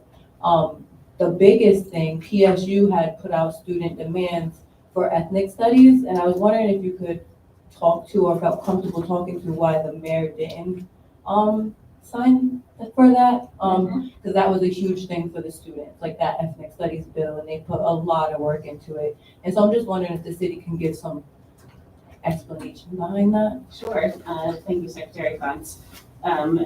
So the community conversation attendant was really very much focused on this ethnic studies bill, and we had seen a press conference earlier the previous week asserting that they were not planning to attend because of that reason. This comes under our Trust the Experts category of how the administration will be responding to the community. So I would say in our Community Voices report, we reflected back that that was an important priority for the young people that we heard from, and it certainly was widely, but that was a lot of the conversation was really focused on the ethnic studies legislation, and it has been their top priority. In conversations with RIDE and PPSD, the particular legislation that they were moving forward was not something that PPSD or RIDE felt that they could support the way that it was written, and they had some concerns about how that bill would be implemented. So the mayor deferred, in fact, to RIDE and PPSD that this was not going to be supportive for the district's approach for what they wanted to be doing at that moment. And the city council had passed a resolution supporting the legislation. The mayor allowed that resolution to go through without his signature, was the action that the mayor had the opportunity to take there. And that was the concern that we heard from the students. So I would say we did hear that concern from the students. We took it back and brought it into a deliberative process. We didn't do what the students were asking for there, but I would hope they would understand that it was a thoughtful choice on the mayor's part. It wasn't about disregarding their concerns, and the mayor does support ethnic studies. That particular legislation was not something that we could support at this time. Thank you. Thank you. Any other questions? Mr. President, I have a Chairman? question. And can I just let the record be known, Chairman Mahibu has arrived, and also Board Member Makata. I want to apologize to the community members. I had an appointment. I want to thank you guys, my team, for joining. Nice to see you. I have a question because I met with the students, a couple students, and also the teachers union. They were concerned about how you guys release the plans to local to regain control of our schools. And they told me that they received the report 30 minutes before it was released. And that is bad. I think that in the future with the mayor team, if you guys want everybody to be involved, I think that you should include them in the whole process. And also, I believe last week on Friday, I went to the State House and the mayor testified. I testified as well in support of the local control of our schools. And there's a lot of rumor that I've been hearing, and teachers and even some of the teachers union have been saying this. Under no circumstance we're gonna leave the state control to go under the city controls. And also, I think that we need also to understand that collaboration when with the mayor office doesn't mean control. And yeah, that's all the comment that I have. Thank you, guys. Thank you, Chairman. Any other board member views?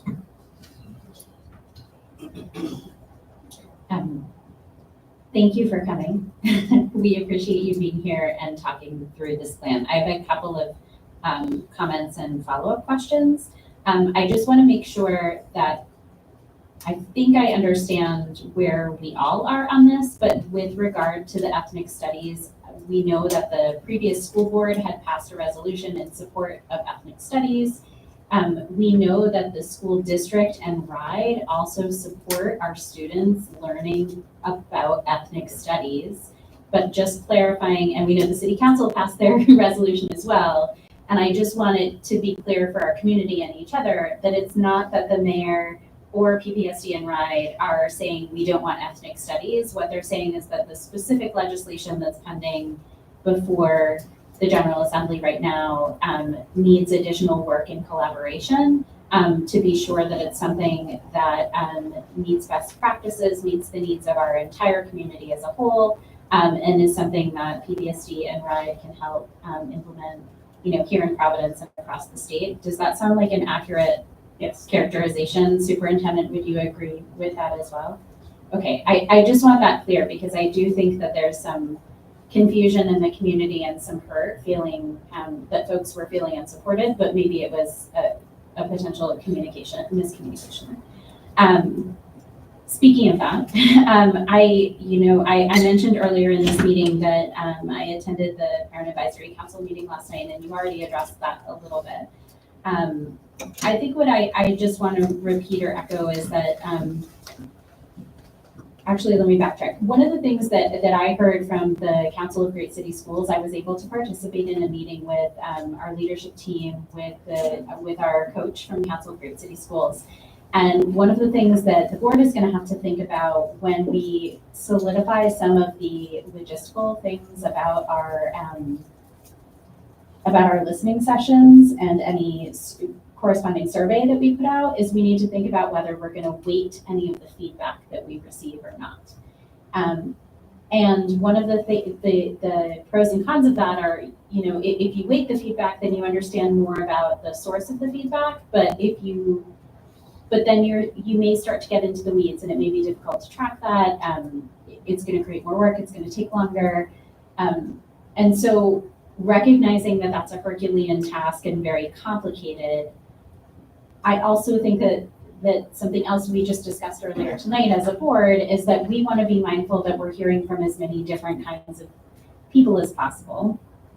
I think some of the frustration that I've heard in the community of current families in PPSD is that they weren't necessarily aware of the listening sessions or like how to be part of that report. And as we heard tonight earlier from Messer, families and educators, like they're not always getting the information they need internally. Like we can all always communicate better.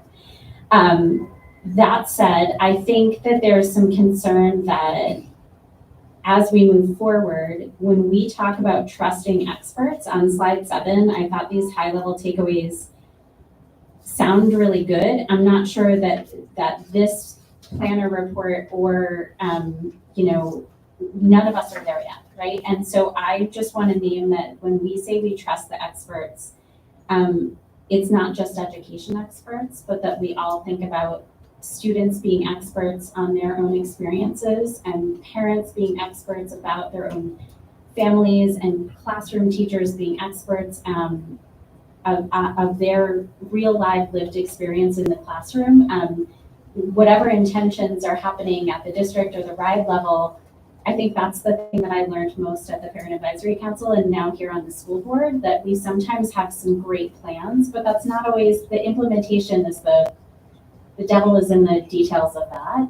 And so just naming a commitment from myself and I think this whole board and definitely that collaborative working group to try to find ways, if not trying to weight individual responses, at least make sure that we are all collectively making a concerted effort to hear from as many folks as possible And thinking about, there's a difference between using that example, the parent leaders that were part of the community design team and are volunteering in their schools on a regular basis and are serving on multiple committees and are meeting monthly with the district versus like our well-respected, lovely neighbors in Providence that might not have direct recent experience with Providence schools. And so when we hear feedback about what's happening in Providence schools or negativity or what may or may not be making progress, they might not be closest to that information. And so being able to discern when we get feedback and information from folks, like taking that all in and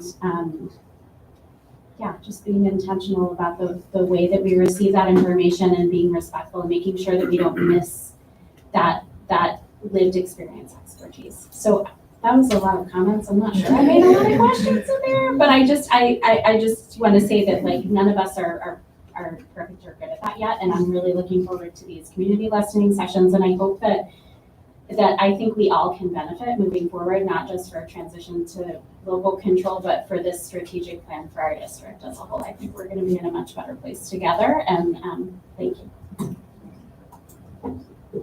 Vice President Newman? Thank you, Sheila and Matt. Thank you for being here. And it is lovely working with you all as often as we do get to work together.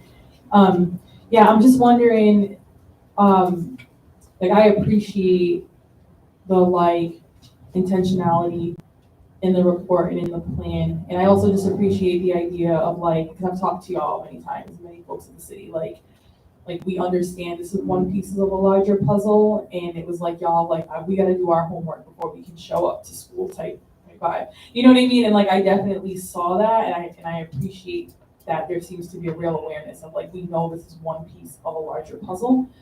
And so I just want to give that shout out. I've heard nothing different than that, from you all from the jump. I think we, what do they say? Hindsight is 20/20. And I fully believe that. I've thought I was being inclusive many times, and then I'm oh man, I really dropped that ball big time. And so I'm wondering if there could be potential for the school board to talk with you all about what y'all have learned through this process, and any advice that you would have for us as we go into doing community listening sessions, because I think, we can have a perfect plan. But like Outcast said, you can plan a pretty picnic, but you can't predict the weather. You know what I mean? And so I just think there's a gold mine of experience, very recent experience that you all have that can help us just better curate inclusive experiences for folks as we go into the summer. I'm also thinking about urgency and how urgency is good, but can also be a hindrance to accountability to a process with fidelity. And I'm feeling that. I think we're all feeling that tension right now. We want to be ready for our schools to come back. We have no choice. We have to be ready for that. And also, how do we make sure that we're, I think, speaking up to one another, with kindness around what we need to make a longer process. So that way we aren't just rushing through to sort of meet a deadline that in some ways, most deadlines are not deadlines. Most deadlines are kind of arbitrary. And they're kind of they're human made that can be moved around. And so I think maybe this is a call just even to us as a board and to our larger collaborative working group is I think us being in very good communication about, yes, moving with urgency and intentionality, but also being real when we thought we were going to be done this week, but maybe we need another week because we're getting feedback that not everyone feels they had enough time to maybe review something, or we need to look at the data again, or we just need to make sure that our choreography is in sync. So I guess that's maybe just a reminder and a call to us is being real about doing this process with fidelity and intentionality at the same time. And I guess this is also just another thing I'm thinking about. I'm thinking about that comment you made, Ms. Hughes, around weighting different community groups. It's so hard, but I am thinking about just power mapping, and maybe us doing an activity to do some power mapping and just making sure that we're being really, because community is such a beautiful word, but it's such a vague word. And there's so many different communities within communities. And so I think us just getting very transparent and like meticulous with like who are we talking about and like who is most impacted by systems of oppression and how do we make sure that they are having the mic for these community listening sessions. So I'm sorry, I'm like everything you all showed, like it just makes me think about how we can be doing our process in a way that like builds on the expertise that y'all have brought up to this process. So thank you so much. Thank you, Secretary. Appreciate that. And of course, we're at the ready. We can share all of our lessons learned from the process.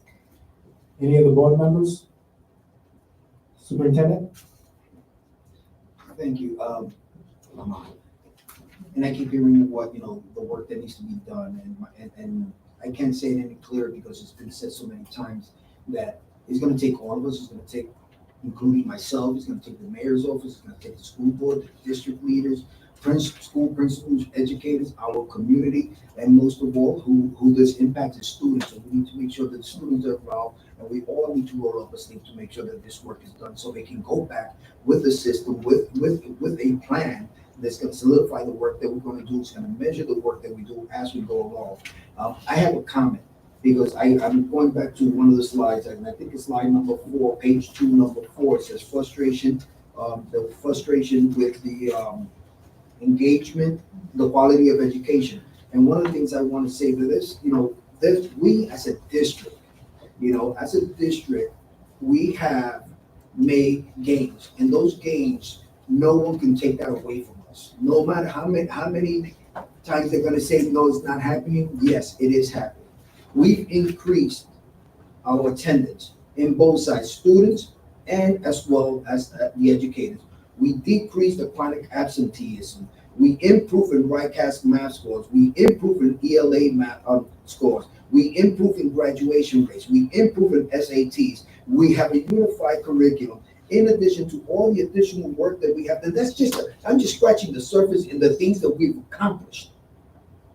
But for far too long, it seems to me like people here do not want to see us success. They want us to fail. They don't want to see us succeed. And as long as I'm in this chair and I have the power of the school board and the community to put me here to do this work, I'm going to do this work every day, and I don't care what people feel like it, because I'm going to do what I have to do for our students, to put students first. That's the first thing I'm going to do, right? But when we all come together and bring that to the table and focus on student outcome, we will not be having these conversations. We need to put all the politics aside. We need to put all the adult agenda aside and focus on student. I keep hearing this, and I keep hearing, and everybody's going around it and sugarcoating. I don't have the opportunity or the time to sugarcoat. We failed our students for decades. I'm not going to be that person. So if we're really serious about doing this work, let's get to the table. Let's roll our sleeves up and do the work together. This way, the narrative out there, our parents will be informed, the students are informed, our community is informed, and we know exactly the work that we do. But I would not sit here quietly, because I'm usually quiet. Most people take that as a weakness. And I'm going to say something. God gave me 2 ears and 1 mouth, so I can hear more and speak less. But I will do everything within my power to make sure that the systems are in place, structures are in place, to make sure that we're addressing student needs. That was just my statement. Thank you for bringing I appreciate it. And I would say the mayor agrees with you. I know you know that the beginning of the report focuses on all of the accomplishments PTSD has made during the takeover, because you quoted it back to us several times. And Yes, I've said that several times. And I 100% hear that. That did not make it to our PowerPoint this evening, but it would be a worthy addition for future presentations. We fully recognize the progress that we've made. We fully recognize the frustration we're still hearing in the community. We know we have to work together, and we appreciate your partnership in that. And we know that we've made all these gains, but we're not blind to it. We know we still have a lot of work to be done, but there's no way that we can go back. There is absolutely no way that we can go back to where we were. We could only move forward. Just right. Dr. Williamson? So I just wanted to thank you for coming and speaking to us tonight. And, this is part of the process that we go back and forth. We're figuring things out. And, I mean, I'm 100% confident that we're gonna do this, we're gonna figure this out, and that we're gonna make this work. And it's just, it is a collaborative effort. And, some people said, we need to do the grown-up thing. Well, being a grown-up for all of us, I think, means that we are able to do self-examination, and we're able to see when we're saying something that's right, when we're saying something that's wrong, when we're making a mistake, or when we've accomplished something, or we haven't met a goal. We need to be able to recognize that. And I think if everyone around the table can do that, every agency, every person around the table can say, yeah, we have not been perfect.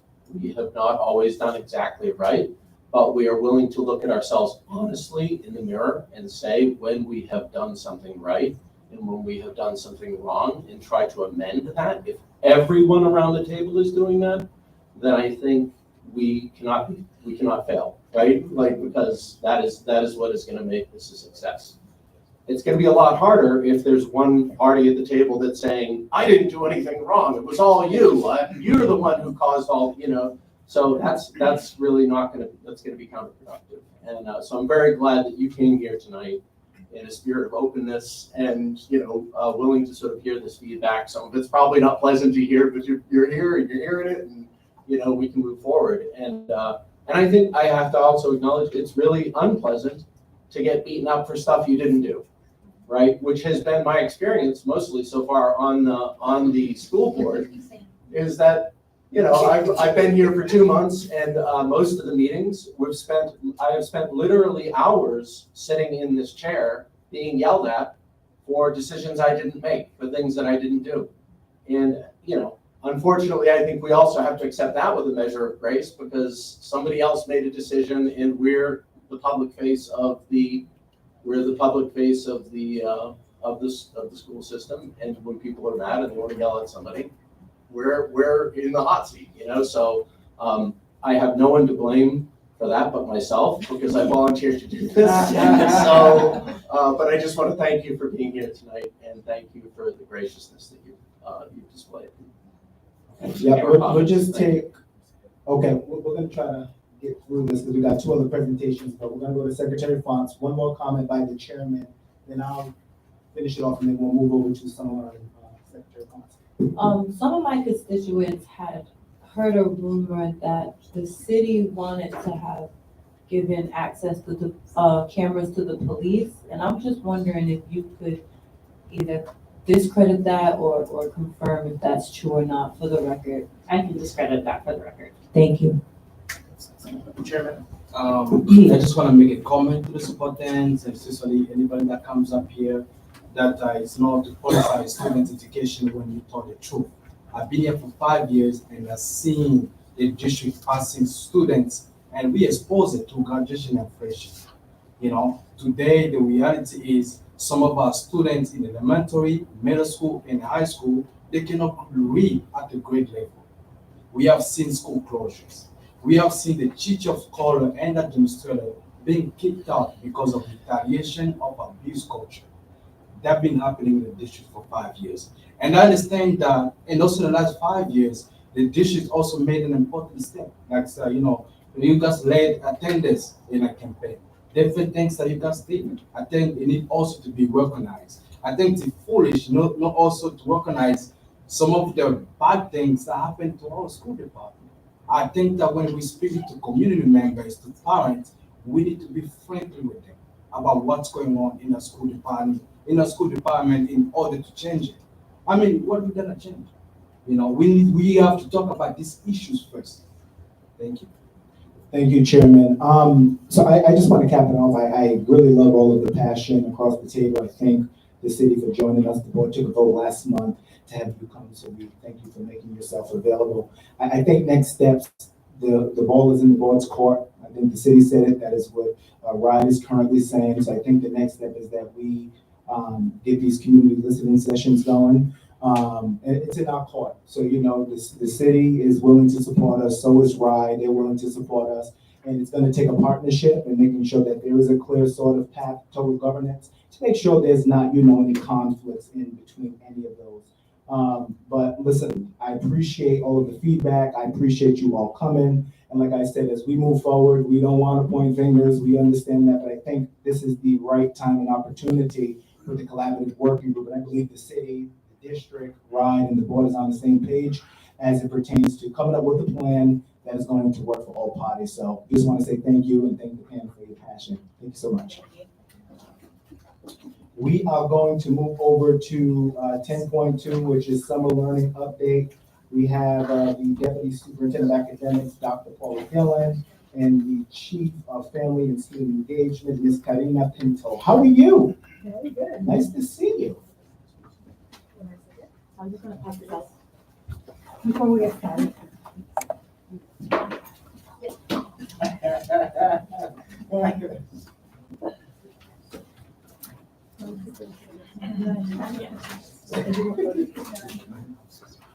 Whenever you're ready, you can begin.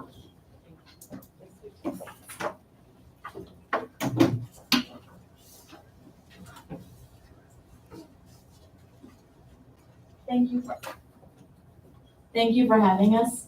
Tonight, we have the pleasure of talking to you about our summer programs that we're running in the district. We have a wide array of in-district programs and partnership programs that we'll explain. What you have in front of you is the packet or brochure that was sent out to the families of the students throughout the district who might be interested in attending the programs. So just to provide a little overview of the programs that the district is providing for the students, these are programs that are run by district teachers and leaders throughout the summer. So first we have our elementary, first we have our elementary summer learning program. This is our program that combines learning and fun for our students to continue to learn in the summer for students rising into K, all the way to students rising into 5. In this program, we provide transportation, we provide breakfast and lunch, and the students engage in math, they engage in reading and writing, but we also do have some play-based learning that occurs. We'll be having this at Pleasant View Elementary School this summer. It's the first time we've located it in that building, but due to construction and making sure that students have temperature-controlled environment and an outdoor play space, we selected Pleasant View this summer. Then we have our Sea Perch Underwater Robotics program. This program is held at Del Sesto.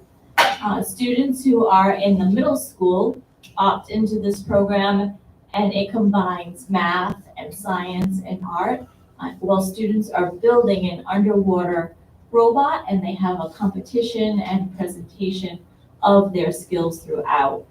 It's been a well-received program, and we have a full applications for all of this. The 2 opportunities are from July 7th to 17th, and then July 21st to the 31st. Our third in-district is our credit recovery. Credit recovery provides students who might not have done as well during the school year as they hoped, and they need additional tutoring and opportunity to make up credits that they did not earn during the school year. That program this year will be held at PCTA, and we have students from across the city who are invited to attend, and teachers who are there both for SEL support, but also for tutoring and academic support as the students make up those credits. Our next in-district is through our overage undercredited e-learning academy. These are students who continue their learning. They are virtual learning students. However, unlike many programs that are virtual learning, we connect the students with social emotional support and teachers throughout the summer so that they can continue to learn, while also having outreach that they might need in order to be successful in the program. Our next and newest program for the district is our XQ Summer Sparks. This is a program that we were recently invited to engage in. It is a pilot program where we're able to have students who are attending the same high school, but different middle schools come together to engage in math, to engage in problem-based learning, to engage in some of the robotics program, but with the idea of building a sense of belonging. So when these students who may not know each other and come from different middle schools get together, they're building those bonds before they even enter the doors of their high school. So we're really excited about this particular program because we know that summer bridge to ninth grade and that first semester in ninth grade is always a challenge for students. So this pilot program is really exciting to us and we're looking forward to it this summer. We also have two CTE programs running this summer that have been successful and highly valued. The first one is our firefighter program, and that will occur at Central High School. We have 12 students who are involved this year. We ran this program last year, a huge success, and the students are really looking forward to it. But we have a great partnership with the PP, with the Providence Fire Department as well. And our other CTE program is for our CTE healthcare students. We have an increasing interest in healthcare throughout the district, and our programs are filling up rapidly. We have partnerships with colleges and universities across the state, as well as with hospitals and healthcare facilities. This particular program is targeting the students who are in the healthcare program at Alvarez, and they will be engaged in their learning throughout the summer. It's been amazing to see the transformation at Alvarez with this program. The students are excited and the teachers are excited. So we're happy to be able to provide that summer program.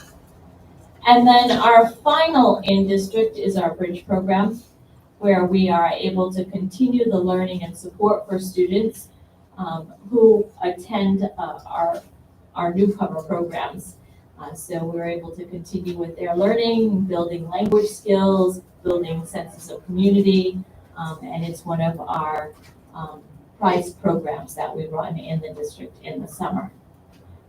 Beyond what we run in the summer with our teachers and educators, our family and community engagement program department also partners with various agencies and organizations throughout the city. And so I'm going to pass over to Karina so she can explain what her programs and the programs supported by FACE are for our students.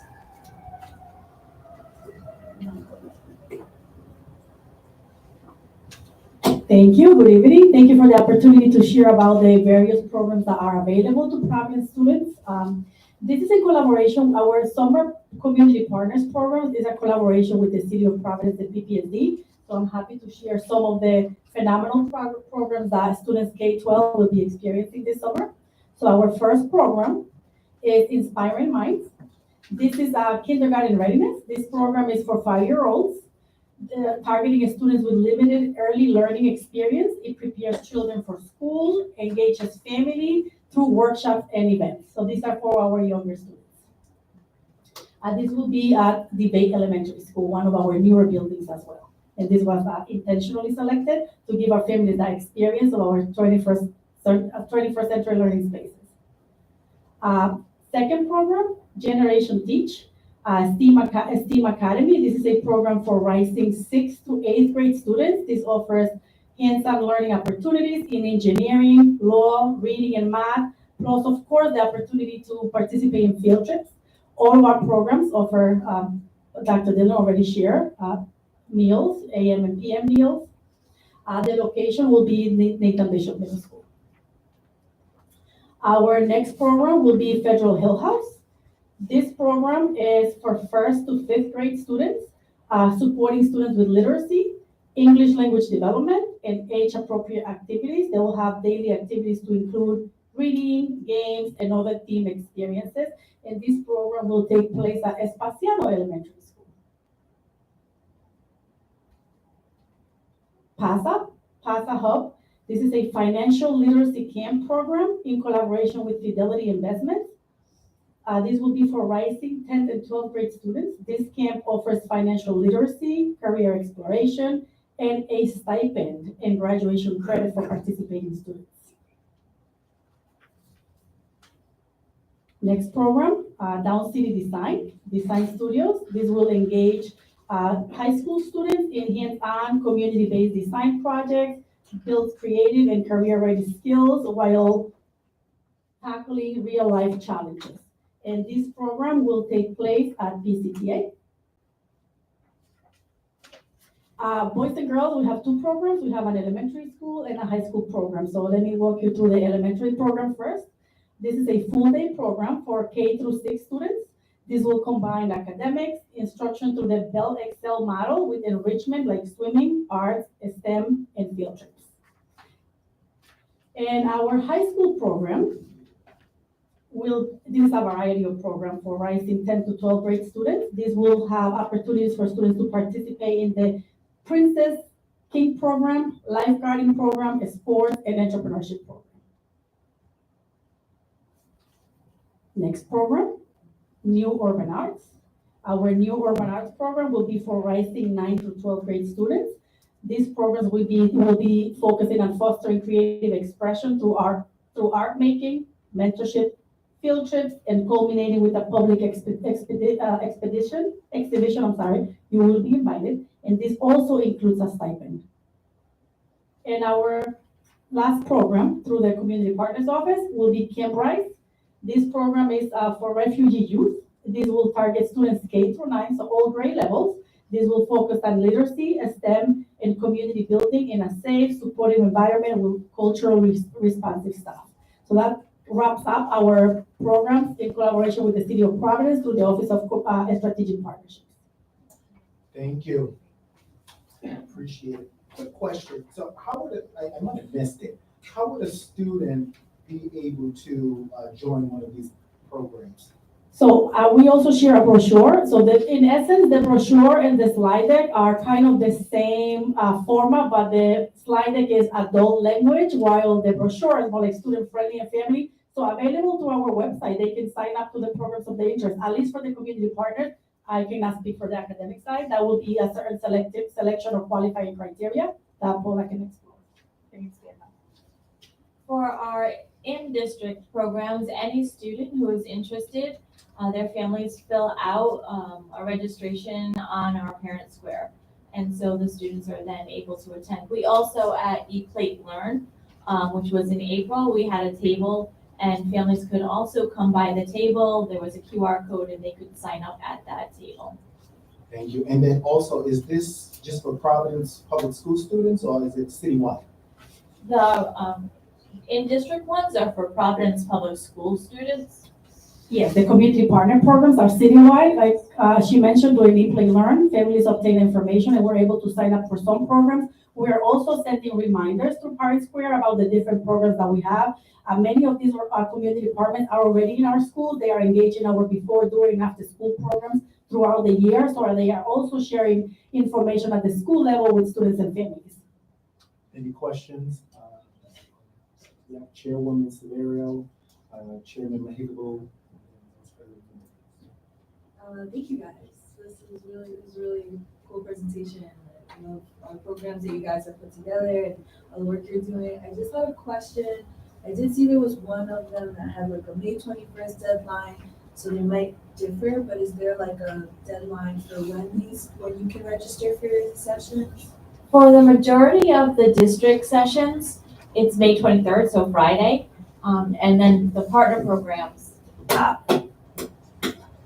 We don't have like a hard deadline. It's like that. It's first come, first serve. Our capacity is over 700 students, and the experience has been that they fill out way earlier than the beginning of the program, but they can enroll up to the first week of the program or even once the program has started. But like I said, past experience, we do fill up pretty fast. So we're most likely not going to have space once the program starts. I just want to thank the first office in the district for continuing to engage our students in the summer. I worked at the Refugee Dream Center and also I led the youth program with 60 refugee youth and also American students. The parents have been asking me what's going on in the summer with the district, so I have a lot to share tomorrow. And I also another comment is I saw that RIDE the district continue to work with Camp Rise. I came to this country as a refugee, as most of you know, and I participated in the Camp Rise and helped me make friends and then also learn English quickly. So thank you guys. I appreciate it. Thank you so much. I think my main question is which one of these programs like are students able to get credits from? And I know you named a couple of them. I know I heard a couple of programs, particularly in the high school realm, where folks get stipends. But yeah, can kids get credits for going to these programs? So students receive credits for the high school credit recovery, the e-learning program as well. And then as part of CTE, students are required to do a certain number of hours for their certification. So all of those hours that they do this summer, in addition to stipends that they might earn, they also get the credit for completing the CTE program. We really don't have credits for elementary or middle school in the district programs. From the community partner angle, the PASA program, the financial literacy program, it is also comes with a graduation credit for high school students. Yeah, I love that. I know it's like a lot of work to kind of do like the correlation between like programs that are out of school to like credits that count for in school. But I think the more we can do that, if students are like gonna be in seats in like all summer, like getting them those credits is so key. And yeah, I appreciate the work that's being done on that. We agree. We have recently changed the way that we've been working with partners, and so we now have data share agreements so that we can provide pre and post assessment. We can learn how much a student has learned in terms of the standards and competencies, and then we'll be in a better position to be able to provide credits for things that we haven't been able to in the past. So the FACE office, the city, and our partners have been working really closely with us on exactly that. We feel the same. Yeah. Likewise, for the community partner programs, although they are perceived as non-academic, the community partners do participate in multiple trainings, monthly trainings, and also before the summer and throughout the summer to align with the school initiatives, with the district goals, to make sure that we are merging and that we are vetting and supporting with the quality of the curriculum that they are using as well. So it's a collaboration with the teaching and learning team. Yeah, I love that because I think even that language like non-academic, like everything people do is academic. It's up to adults to find, like make that case. Do you know what I mean? And so I appreciate that. Secretary Fonts and board members. Yeah, I want to thank you, like along with my colleagues. The enthusiasm is huge on my end. I had a question about like how many students for each program. Is that on the website where parents can access that? I know I heard you say first come, first serve, but like, is there, like, what's the cap about for the program? Yeah, for our programs, there is a cap and each program is different. So in combination, the community partners program, our capacity is approximately 765 students, and you can find the capacity in each one of the programs on the website or on the registration information, yes. For the district programs, with the exception of CTE, which there are numbers of students that we're able to serve through that. So each of those programs are 12 students. The other students, we try to be able to allow as many as possible in terms of space. So currently we have over 650 students who have registered so far to date. So we're looking forward to a really rigorous and exciting program this summer. Thank you. Board member Hughes.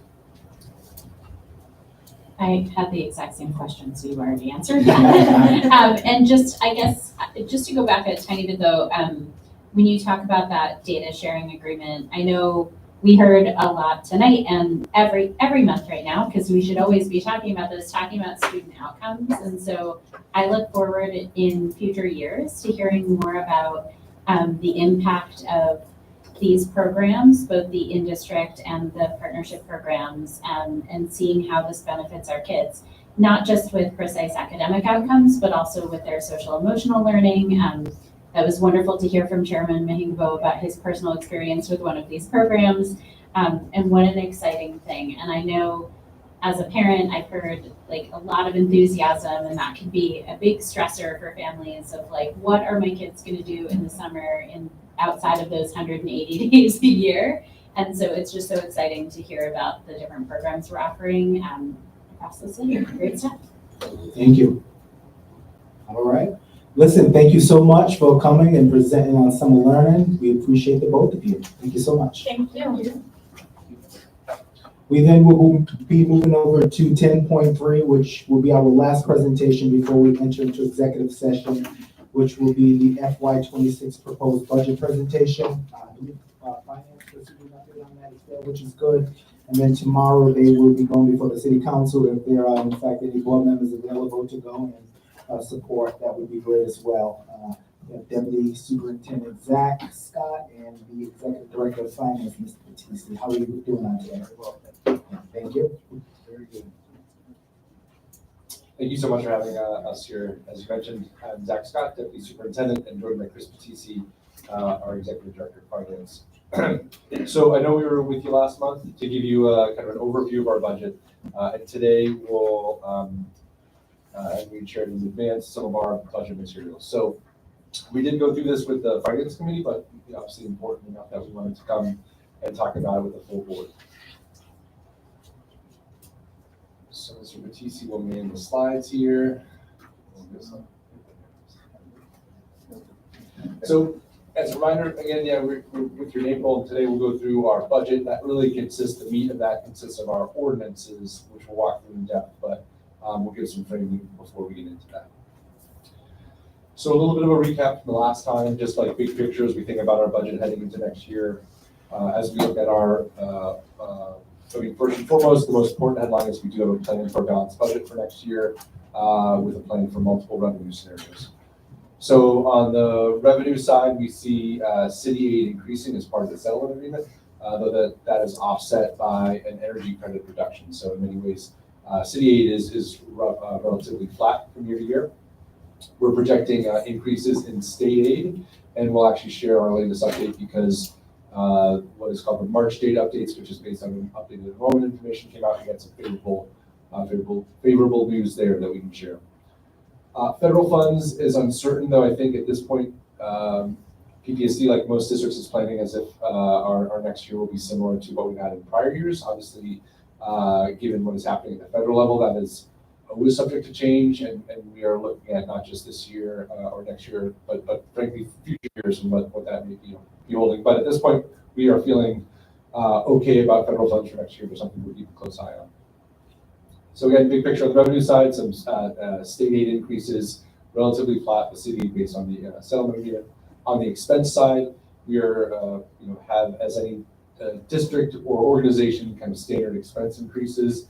Our budget is roughly, if you think about $450 million budget, a 2 to 3% increase just of standard cost increases translates to $9 to $13 million. So that is just what we would expect from standard cost increases. We also continue to see growth in certain areas of student need, particularly high need special education students. So in addition to standard expense increases, we do see some areas where we have some heightened increases. So despite this uncertainty, we are prioritizing investments against our turnaround action plan for boosting student achievement. And so while in any year, like every year, we have to make difficult decisions, we feel confident in the plan we have for this coming year. So now we'll get into the details of this. And how I'll try to structure this presentation is we have some summary slides that describe the three main ordinances. And I'll try to walk through those, but obviously there's a lot of meat behind those in the materials in those ordinances. So we'll pause to go in greater depth for any board member has questions on any of those documents.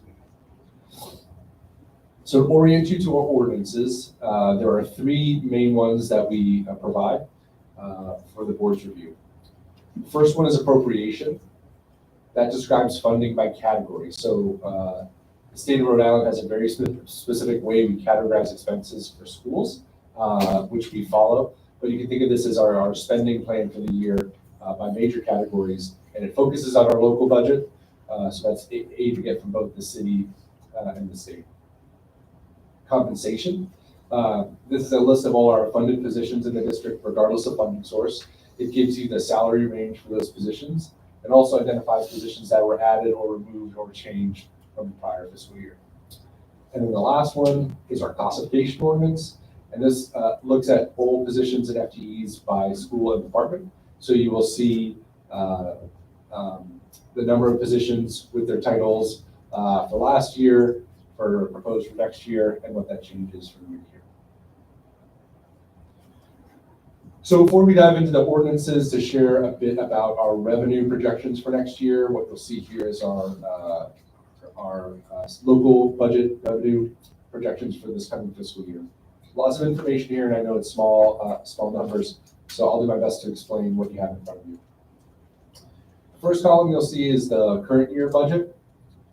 The middle column is our projected revenue for the coming year, FY26. And then what you'll see in that last column is the change from year to year. So I'll walk through kind of the major components of this so you get a sense of what's driving changes in our budget. And what this reflects, just to show some of the major assumptions here, this includes the latest revenue updates we have from the state based on March enrollment updates. It does not include potential changes to the success factor that are proposed at the General Assembly. That would yield an additional $4.8 million from the district if it passed, and we're happy to talk about how we're planning for that scenario. This I think we assume, we believe this has the best information available to plan from a revenue perspective. So when I look at the top set of numbers here, that is our state aid, and you'll see that there are some increases both in the enacted aid, which is the funding formula. So that is based on increases in the per pupil amount that the state allocates for each student, as well as any changes in enrollment. We, on the good news, we are projected to lose, our enrollment decline is smaller next year than it has been in previous years, but it also results in a reduction in this enrollment loss transition fund. So the state has put into place a transition fund for districts that as they lose students, that's funded at 50% in the first year, 25% in the second year. Because we have less enrollment decline, we see less aid in that category. We are seeing an increase in high cost categorical funding. That by no means kind of covers the cost of those high need programs or high need students. It's kind of a fixed pot that is divvied out across the state, but we've seen an increase there just given the substantial increase in the students we have with extraordinarily high costs for the district. So all in that translates to roughly 9.6 million change in state aid. When we then look at the funding items below, you'll see that city aid is projected to increase by 3.4 billion. That also comes with a reduction in 3 million worth of energy credits. So you'll see, while it's a revenue increase here, you'll also note an expense increase on our utilities line because of fewer energy credits. We also anticipate small changes and increases in Medicaid and miscellaneous aid. Miscellaneous aid is one of the areas we get through investing the cash we have on hand. It's one of those items. So based on some of the better numbers we've seen this year, we are upping the revenue projections there. The last big number to note is our fund balance, that is reserves that the district has. And I think we spoke with you a little bit about our planned approach the last time we were with you. And what this allows us to do is if we see the General Assembly increase aid through the success factor or some other mechanism, we would not have to rely on fund balance. But for the time being, the alternative was to cut deeper into schools or deeper into the district. And then potentially have to add a bunch back in June if the General Assembly passes this. So this reserves is a way that we can plan for the event that the success factor does not pass for at the General Assembly. So all in, it's roughly a $16 billion increase, but again, that includes a portion of it is fund balance, and a portion of that is revenue that is offset by increases in the reduction in energy credits to the district. So I'm happy to pause there and just see if there's any questions on revenue projections for next year. Just a quick clarification. I know that when we are talking in this slide, and I think it was slide 3 or the previous, yes, slide 3, and talking about that the city revenue, the revenue from the city aid is increasing only slightly. I just want to name, I think that there's sometimes like a complicated way that the city versus PBSD and how we talk about that. And so that's because you are saying it's a slight increase from the actuals that we're receiving in like post-settlement, but that happened partway through school year 2025? That's correct. So the comparison point is what we received from the city for this fiscal year post-settlement agreement. Right. So I just want to name, because I know the city has been touting like that they have made a bigger investment in PBSD for this year and moving forward. And that's part of the city conversation, not for the school board, around the tax levy and other complicated things like that. And so we want to acknowledge that the city has done that as part of that settlement agreement. But for our purposes, when we're talking about the budget, the actuals of what PBSD is receiving is not changing a lot from school year 2025 to school year 2026. Is Correct. that a fair way of explaining that? That is correct. Okay. Yeah. I mean, and I will say, obviously, this is the first time in quite some time we have clarity on what city aid is, so that is we are appreciative of that, and you know we are hopeful that the commitment to follow the settlement agreement continues, and we've heard the mayor and the city commit to that, so we're excited that hopefully that provides clarity for the coming year as well.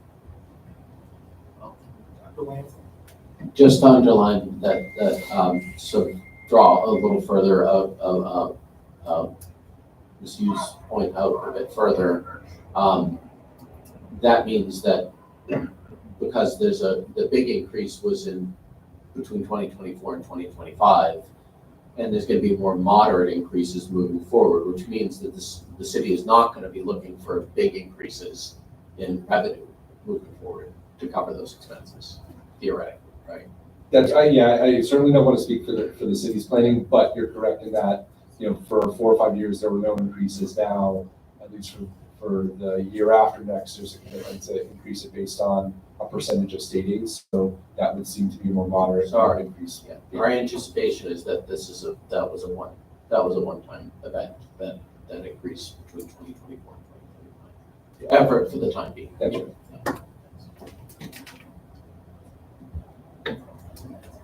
All right, so what we'll do here is just a little bit of an overview of our appropriation ordinance. And so the appropriation ordinance is broken down into a number of categories for those of you listening or at home. These are posted on our website as well as on the school board website. So what you see here is kind of a summary of the major drivers in each of these, but we'll pause to answer questions that people have.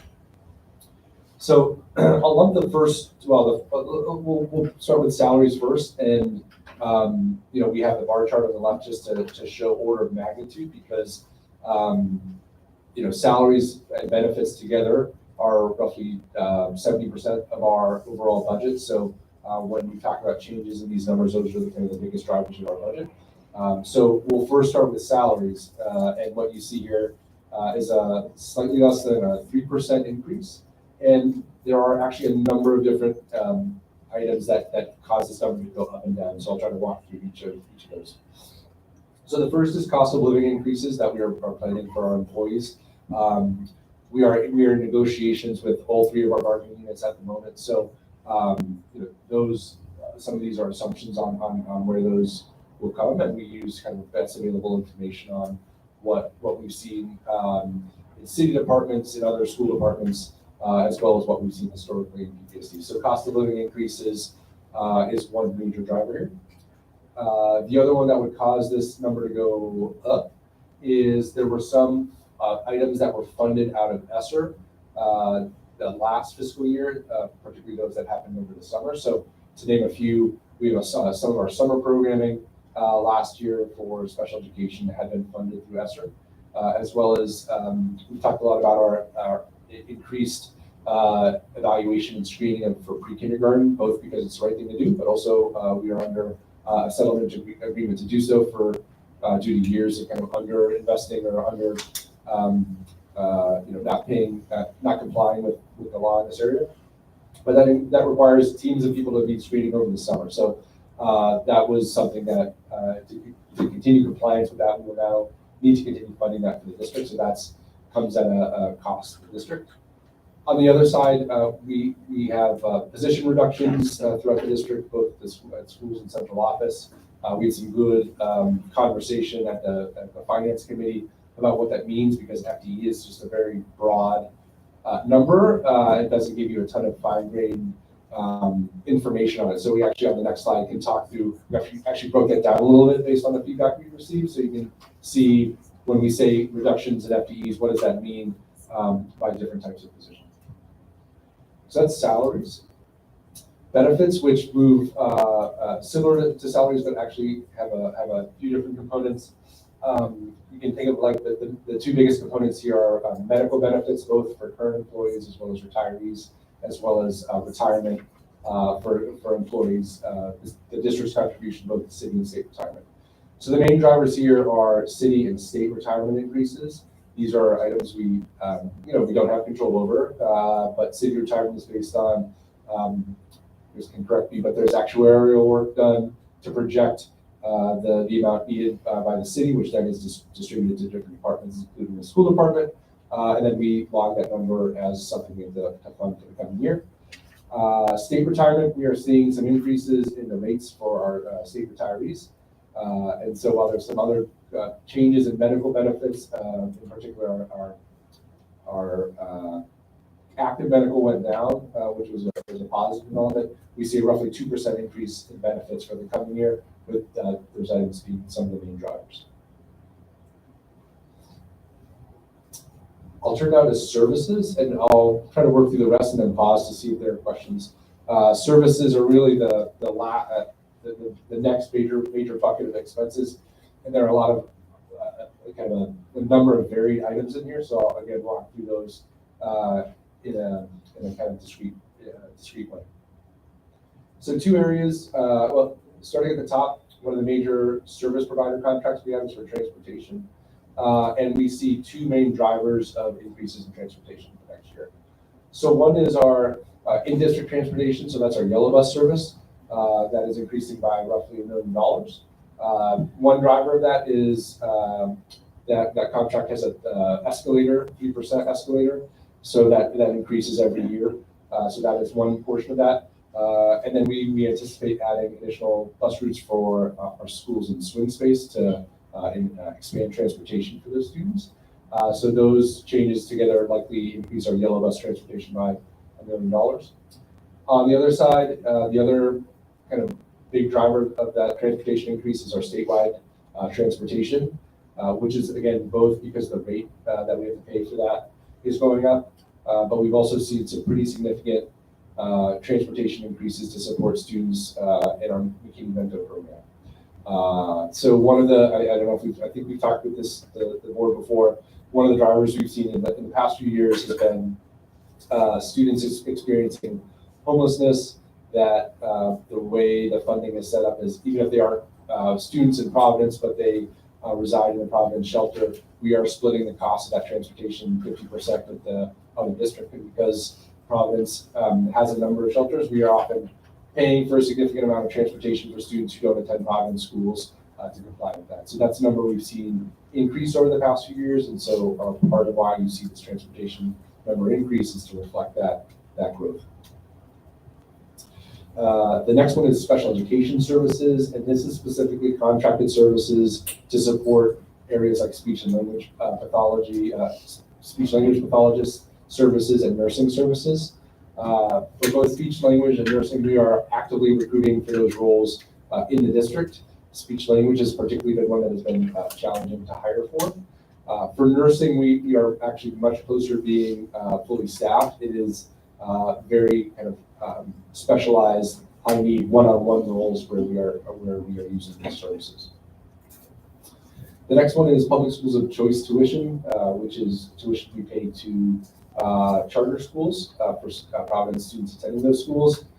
Two major drivers of that are increases in the number of students, I think increasing by roughly 300 students, and then the rate at which those students we pay out is going up because the amount the city has contributed to the PPSD has gone up. The last one in this is out-of-district CTE programs. So there's a choice process in the state where students can attend CTE programs. We do get some revenue for students who come into Providence, but there's also an outflow of students in certain programs to other CTE programs in the state, which yields a tuition cost to the district. I'll quickly close with the last two and then open for questions. Sorry, last three if you scroll down a little bit.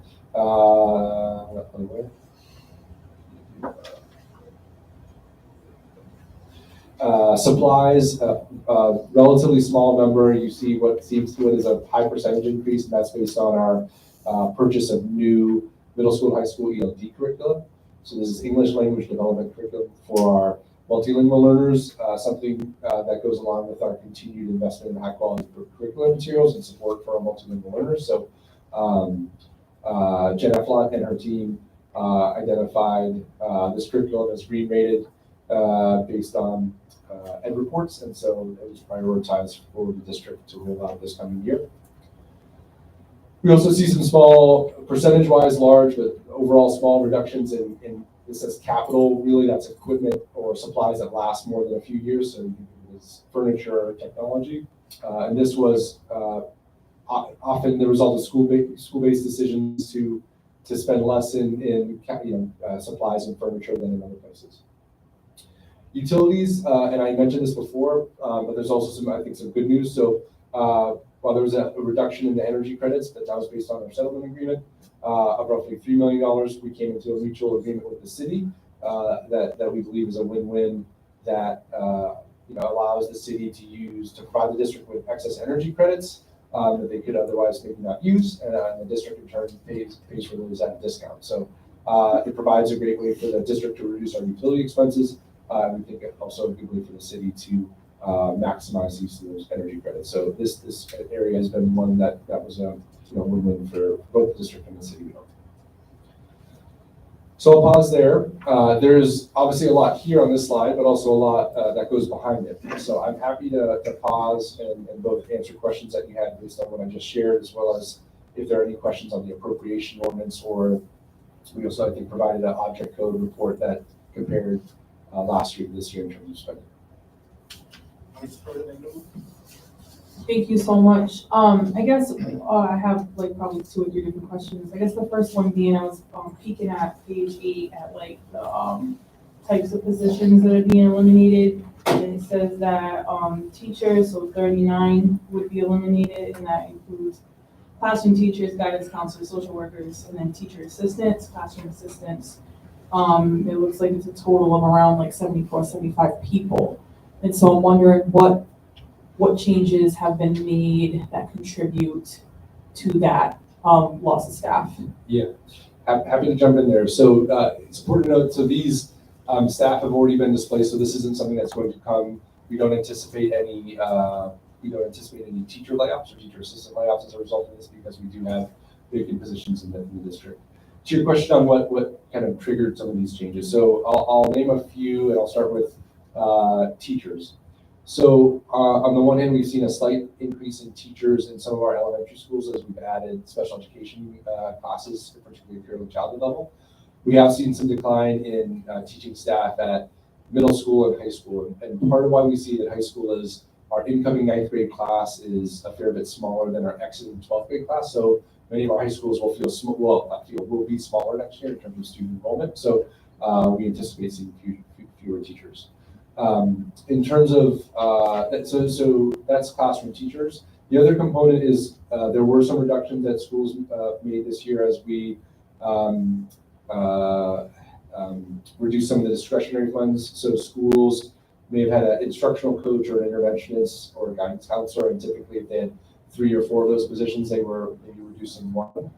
So I don't think we didn't see overall since the start of the intervention, we've seen large increases in the number of social workers. I don't think we saw any declines, substantive declines for next year's. We saw a few guidance counselor reductions at the elementary level, but those largely stayed in middle and high school. For teacher assistants, elementary, we again saw some slight increases as we've added classes there.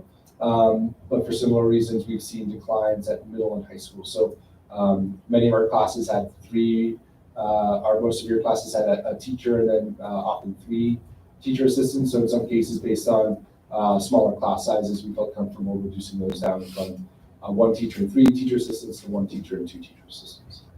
Thank you for that. And are there, I'm not sure if you know off the top of your head, but in terms of like ratios, like teacher to students, social worker to students, like do we feel like we're with these decreases still honoring those ratios? Yeah, so the last time we looked, I believe when you take out charters or other districts that have 1 or 2 schools, we had the, what's the right way, the lowest student to social worker ratio. So one of the best practices is 1 to 250, and we're right about there. And I think we should relook at it again at the start of next year, but our teacher to social worker ratio, or sorry, student to social worker ratio is one of the lowest, if not the lowest, among districts in the state of Rhode Island. Teachers, the last we saw, the clearest was at the elementary level. It was 22.5 or 23 to 1, which is lower than our class size maximum, which is 26 to 1. And that was just in kind of our general ed classrooms, excluding those smaller classes we have for special education. So we don't anticipate seeing significant increases in our student to teacher ratio. And I think it's on par with what we've seen elsewhere. Thank you. I just have one more question, and I'm gonna try to word it correctly because I feel like not. But I know there's not. I know like so like say like there's less students, so it's makes sense that you may have less like teachers or less students, less staff. And I know that that sort of like methodology doesn't work when you think about less students, less staff at central office, right? But I do wonder, like, is there some sort of like best practice or ratio, like as you all are thinking about student populations shifting, how does that correlate to decisions made at central office? Yeah, so, and we can share this because it has been helpful that we try to look at what other districts, how we compare to other districts. So there was some work done by Ed Week that said the typical central office has between 6 and 11% of their staff are in central office. And based on our proposed for next year, we're at a little less than 8%. So we think we're in range for that. There are some central office functions that as enrollment declines, you can kind of reduce staff at the same ratio, but there are certain functions you still need to process payroll every week, and there are some functions that it's just a lot harder to make those reductions. So this year we are seeing reductions in central office. Last year, this year is where we saw about a 20% decline in FTEs. So while there are smaller reductions for next year, we actually had a lot in central office from last year into this year. And we do try to look at that every year to make sure we're not out of whack with what kind of we see as a national average. Thank you. Any other questions? Cool.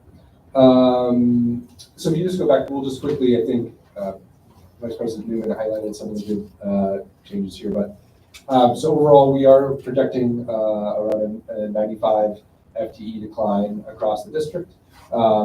It's, I think, and I should have put this in there because this was actually flagged at the Finance Committee to put percentages here, because I think it is important to know, obviously, there are bigger numbers in certain columns, but as a proportion of the overall in each of those categories, it's not, it's often proportionate to what the absolute numbers are there. So we highlighted where the majority of those changes are, and those were in classroom roles for some of the reasons I mentioned about either enrollment increases or program increases or enrollment declines. So as we look ahead, we are continuing to look at state aid. Obviously, the changes in the success factor will have an important impact on our final budget and where we land. We continue to monitor federal funding, but we feel like there's going to be less of an impact for next year, but obviously with a close eye on that. And then on the expense side, contract negotiations can have a big impact on our expenses, and so we have planned for those increases, but the final numbers will be really important to know for our final budget. So this, we're coming to the end of this budget cycle. We'll be at City Council tomorrow, as President Stevens mentioned. We welcome you to be there with us. And once the aid is finalized by the General Assembly, we'll be able to finalize our budget for the coming year. So with that, happy to answer questions about anything covered in the presentation or or any of the budget documents that were shared. Yeah, and I just wanted to add a comment to board members. We have the school department's local budget, the object code report. I encourage members to look at this. We also have the ordinance page, just as well as salaries as well. So when you have time, make sure to take a peek at all of these different roles, salaries, and departments, and where our funding and how it's being spent. Any final questions? They're being, board member Hughes? Thank you for responding to the finance committee's questions around more specificity with the FTEs. I think that was super helpful to see that added slide that we hadn't seen yet last week. I also wanted to say thank you so much for posting the budget book within as an agenda attachment today.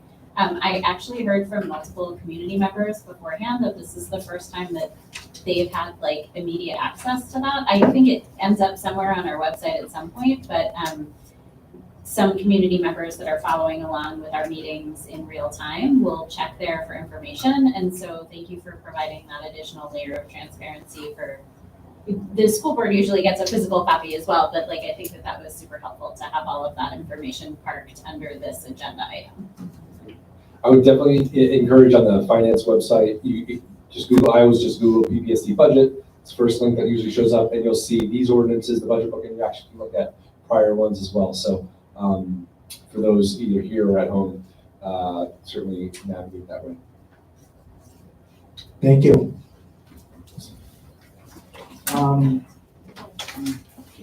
Yes, I'm getting ready to go into, oh, one second. Dr. The chair of finance has a question. I apologize. Right, Dr. Williams. It's really something more, it's a question we could address at another date. But at the, in the budget book, it has the 5-year comparison. It would be interesting to see a comparison between, because as we discussed, there's some, for, at the individual school level, sometimes there's variance between what was budgeted for a year and what was actually spent for the year. So it might be interesting at some point to take a look at what the variance is between the budgeted and actual by school over the course of time. But that's something we could do, that's something we could do in the future. That's not necessarily, it's not really a question about, yes, we'll definitely, but more observation. So. Thank you. Oh, you want to go ahead? No, yeah, we can address some of those. So part of the actuals, there are some expenditures that have to be allocated down to the school level. Mm-hmm. So for instance, transportation, you'll see a budget at the transportation office. But however, when we look at actual expenditures, those expenditures are allocated down to the school level. So that's why you see the large discrepancies between actuals and budgeted dollar amounts, same with facility contracts and also utilities, that those are not budgeted at the school level, but they're actually expensed at the school level. Well, we had also discussed how the number of FTEs at each school. right, and average and actual salaries and how that. Average as opposed to actual salaries. So it would just be interesting to see if there's trends in, you know, how the difference between the actual and budgeted overtime per school. So, yes, it was really something I could have asked you later, but I didn't. All good, okay. Thank you. Thank you. Ms. Rappaport, can you come up with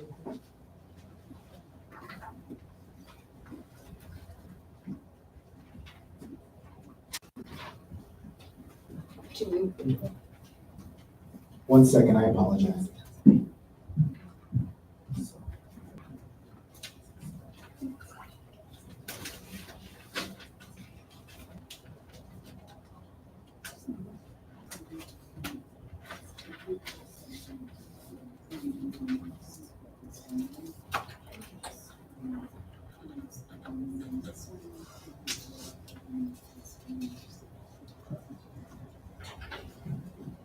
All right, thank you. We will be entering into executive session 11.1, executive session pursuant to Rhode Island General Law 42-46-4 and 42-46-5, A1 personnel administrative non-renewals. Also, so this is what I want to make a motion to enter into executive session pursuant to Rhode Island General Law 42-46-4 and 42-46-5, A1 personnel administrative non-renewals, and also table to next month's school board meeting, 11.2 executive session pursuant to Rhode Island General Law 42-46-4 and 42-46-5A1 teacher suspension. Do I have a motion? Motion's been made by Chairman Mahigable. Do I have a second? Second has been made by Vice President Newman. Any discussion? All in favor signify by saying aye. We have now entered into executive session. Thank you so much, Paula.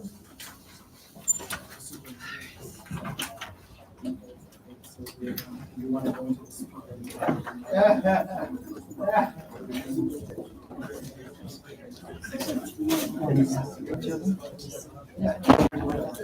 Oh, yeah.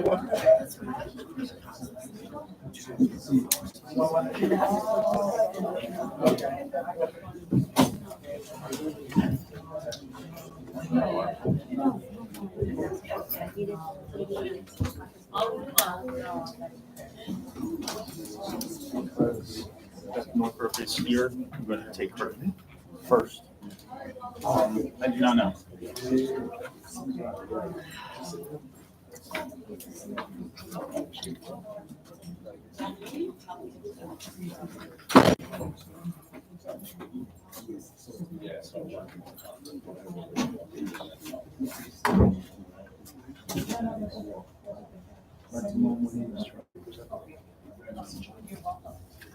Hey, good.